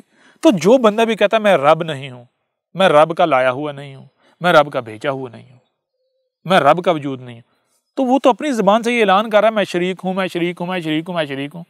آپ کو سمجھ نہیں آ رہی؟ جو بندہ خود تسلیم کر رہا ہے میرے پاس مکمل علم نہیں ہے، وہ تو اعلان کر رہا ہے میں شریک ہوں، اور ایسوں کے پیچھے چلنا یا ایسا کرنا تو یہ آپ نے نہیں کرنا۔ کوئی بھی عمل کرنا ہے تو پہلے اس کے لیے مکمل علم و حکمہ لازم ہے۔ کوئی بھی عمل کرنے سے پہلے اس کو مکمل جانیں، جب تک آپ مطمئن نہیں ہو جاتے تب تک عمل نہیں کریں۔ ٹھیک ہے نا۔ اور اگر کوئی کچھ ہو گیا ہے اس سے پیچھے تو اس سے سیکھیں، اس کی اصلاح کریں۔ ٹھیک ہے نا۔ اگر کوئی بغیر علم و حکمہ کے، نامکمل علم و حکمہ کے پیچھے کچھ کر بیٹھے ہیں تو اس کو ایز اے ایکسپیرینس لیں، اس کو بطور تجربہ لیں، اس سے سیکھیں، اس کی اصلاح کریں، نہ کہ مزید دگڑ دگڑ اسی طرح آگے بڑھیں۔ یہ ایک چھوٹی سی نصیحت بھی تھی۔ اس کے علاوہ جو ہے آپ جو بھی پھر سوالات بھیجیں گے، جو کہیں گے، جن موضوعات پر کہیں گے، اور ان پر جو ہے وہ بات کی جائے گی۔ لیکن اس کے علاوہ ایک بار پھر جو ہے میں آپ کے اوپر واضح کر دوں کہ الکتاب کو لازم پڑھیں، ایک بار، دو بار، تین بار، چار بار، جتنی بار پڑھیں گے ہر بار آپ کو کچھ نہ کچھ نیا جو ہے آپ کو ملے گا، مزید جو ہے وہ نکھر کا بات آپ کے سامنے آئے گی۔ ڈاکومنٹری کو دیکھیں، ویڈیوز کو دیکھیں، بات کو، حق کو گہرائی سے سمجھیں، اور صرف سننے، دیکھنے، پڑھنے سے کوئی فائدہ نہیں ہوگا۔ یہ سننا، دیکھنا، پڑھنا صرف اس لیے آپ کو صرف یہ احساس دلانا کہ آپ بھی یہ بن سکتے ہیں۔ کیسے بن سکتے ہیں وہ پروسیس بھی بیچ میں ڈیٹیلز کے ساتھ، تفاصیل کے ساتھ لکھا ہوا ہے۔ جب تک عملی طور پر آپ نہیں جو ہے قدم اٹھائیں گے، عملی طور پر آپ سفر نہیں کریں گے، تب تک آپ رب کا وجود نہیں بن سکتے، آپ حق کو نہیں پا سکتے۔ تو مجھے لگتا ہے اس نشست کو جو ہے وہ یہیں پر کنکلوڈ کرنا چاہیے، ختم کرنا چاہیے۔ تو اس کو ہم کنکلوڈ کرتے ہیں ایک آخری بات پر، ایک چھوٹی سی بات پر۔ وہ بات یہ ہے کہ دیکھیں، جب آپ کے اوپر یہ بات کھل کر واضح ہو جاتی ہے کہ جو کچھ بھی ظاہر ہے یہ کل کا کل نہیں ہے، اس کے برعکس جو ہے بہت کچھ ایسا ہے جو کہ چھپا ہوا ہے، تو پھر وہ جو چھپا ہوا ہے اسے کیسا دیکھا جا سکتا ہے، کیسے سنا جا سکتا ہے؟ تو اس کو ایک چھوٹی سی مثال سے میں آپ کے سامنے رکھتا ہوں۔ آپ اپنے ہی اگر وجود کو لیں تو آپ کے وجود میں دیکھیں، آپ چل رہے ہوتے ہیں تو پاؤں جو ہے آگے اگر پتھر آ گیا تو اچانک سے پاؤں جو اس پتھر کو ایوائڈ کرتے ہوئے اس سے جمپ لگا کر آگے جو ہے وہ جا کے نیچے لینڈ کرتا ہے۔ سوال یہ پیدا ہوتا ہے کہ پاؤں کو ایسا کرنے کا کس نے کہا؟ تو بہت واضح ہے، بہت آسان ہے کہ پاؤں کو ایسا کرنے کا حکم دیا برین نے، دماغ نے، کیونکہ دماغ پورے وجود کے جتنے بھی اعضاء ان کو کنٹرول کر رہا ہے۔ اب سوال یہ پیدا ہوتا ہے کہ دماغ نے پاؤں کو حکم کس طرح دیا؟ کیا کہ انٹرنل سورس کے ذریعے، انٹرنل ذرائع جو ہے ان کو استعمال کرتے ہوئے دماغ کو حکم دیا، یا پھر بیرونی طور پر کوئی ذرائع ہیں جن کا دماغ نے استعمال کیا؟ جب آپ غور کریں گے، تحقیق کریں گے تو آپ کے سامنے یہ بات آئے گی کہ انٹرنل اندرونی طور پر تو جو فورس جو انرجی درکار ہوتی ہے وہ جو ہے وہ دماغ جو ہے فراہم کرے گا، لیکن جو پاؤں کو جو کرنے کا کہا گیا وہ حکم کدھر، وہ بیرونی طور پر کیسے؟ جیسے آپ دیکھتے ہیں آج آپ کے اوپر واضح ہو گیا کہ آپ جنہیں آپ سگنلز کا نام دیتے ہیں، نیٹ ورکنگ کا نام دیتے ہیں، بالکل اسی طرح آپ کا برین آپ کے وجود کے تمام اعضاء کو سگنلز کے ذریعے احکامات دیتا ہے۔ آپ کے جسم کے انگ انگ میں جو ہے وہ ریسیور جو ہے وہ نصب ہے، دماغ جو ہے وہ انفارمیشن جو ہے وہ احکامات ٹرانسمٹ کرتا ہے، اور جسم کا ہر انگ جو ہے اس کی اپنی الگ فریکوینسی ہے۔ دماغ نے جس عضو کو جس حصے کو کوئی حکم دینا ہوتا ہے اس فریکوینسی کے اوپر جو ہے وہ حکم جو ہے وہ ٹرانسمیٹ کرتا ہے، اور جسم کا وہ حصہ جو متعلقہ حصہ ہے جب اس کی فریکوینسی کے اوپر کوئی پیغام آتا ہے، کوئی حکم آتا ہے تو اسے ریسیو کرتے ہوئے، اسے ڈیکوڈ کرتے ہوئے اس کے اوپر عمل کرتا ہے۔ بالکل اسی طرح جب آپ رب کے ساتھ، کائنات کے ساتھ جڑ جاتے ہیں تو جو کچھ بھی باطن ہے جو چھپا ہوا پھر اس طرح آپ کو نظر آتا ہے۔ کیسے نظر آتا ہے؟ دل کے ذریعے۔ دل آپ کے جسم میں وہ ٹول ہے جس کے ذریعے آپ جو چھپی ہوئی مخلوقات ہیں، جو چھپی ہوئی دنیا ہے، جو رب کا چھپا ہوا عضو ہے، وجود ہے، حصے ہیں، ان کے ساتھ کنیکٹ ہو جاتے ہیں دل کے ذریعے۔ یعنی دل کو ایک اور آسان سی مثال سے میں آپ کے سامنے رکھ دوں، دل کی حقیقت کیا ہے، دل کا معاملہ کیا ہے۔ دل کا معاملہ بالکل آپ کے موبائل میں، آپ کے کمپیوٹر میں وائرلیس کارڈ کے جیسا ہے۔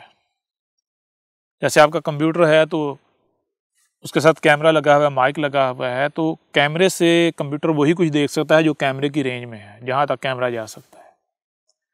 مائک سے کمپیوٹر آپ کا وہی آوازیں سنے گا جو اس مائک کی رینج میں ہے، ٹھیک ہے جی۔ جو منظر، جو آوازیں کیمرے اور مائک کی رینج سے باہر ہیں یا ان کی استطاعت سے باہر ہیں، وہ کمپیوٹر کے اندر اس وقت تک نہیں آ سکتے جب تک کہ کمپیوٹر کے پاس کوئی ایسا ٹول نہ ہو جس کے ذریعے وہ ان کو سننے دیکھنے کی صلاحیت نہ حاصل کر لے، ٹھیک ہے جی۔ تو اب دیکھتے ہیں دو طرح کے کمپیوٹر۔ ایک کمپیوٹر وہ ہے کہ جس کے ساتھ انٹرنیٹ کنیکٹ نہیں ہے، دوسرا کمپیوٹر وہ ہے جس کے ساتھ انٹرنیٹ جو ہے وائرلیس وائی فائی کنیکٹ ہے۔ جس کے ساتھ انٹرنیٹ کنیکٹ نہیں ہے اس کمپیوٹر کے اندر وہی مناظر آ سکتے ہیں، وہی آوازیں آ سکتی ہیں جو کیمرے اور ویڈیو سے لائی جا سکتی ہیں۔ لیکن جس کمپیوٹر کے ساتھ انٹرنیٹ کنیکشن لگا ہوا ہے وہ ایک کلک پر کچھ بھی دکھا سکتا ہے، محض ایک کلک پر۔ اب ذرا غور کریں کہ وہ جو ایک کلک پر دکھا رہا ہے وہ کہاں سے دکھا رہا ہے، وہ کہاں سے آ رہا ہے۔ جب آپ غور کریں گے تو آپ کو پتا چلے گا کہ کمپیوٹر وہ دکھا رہا ہے فضا سے، وہ سارا مواد، سارا لٹریچر، سارا مواد، وہ سارے مناظر، ساری آوازیں فضا میں موجود ہیں، ایگزسٹ کر رہی ہیں۔ کمپیوٹر جو ہے اس کے اندر جو وائرلیس کارڈ ہے اس وائرلیس کارڈ کے ذریعے دیکھنے کی صلاحیت رکھتا ہے۔ اگر کمپیوٹر سے وائرلیس کارڈ نکال دیا جائے یا انٹرنیٹ کنیکشن جو ہے وہ ڈسکنیکٹ کر دیا جائے تو کمپیوٹر جو ہے وہ زیرو ہو جائے گا۔ وہ ایسی کوئی بھی شے آپ کو بتا سنا نہیں سکتا جو اس کی ہارڈ ڈسک میں نہیں ہے، جو کیمرے اور مائک سے جو ہے اس نے حاصل کیا، اس کے علاوہ آپ کو کچھ نہیں سنا اور دکھا سکتا۔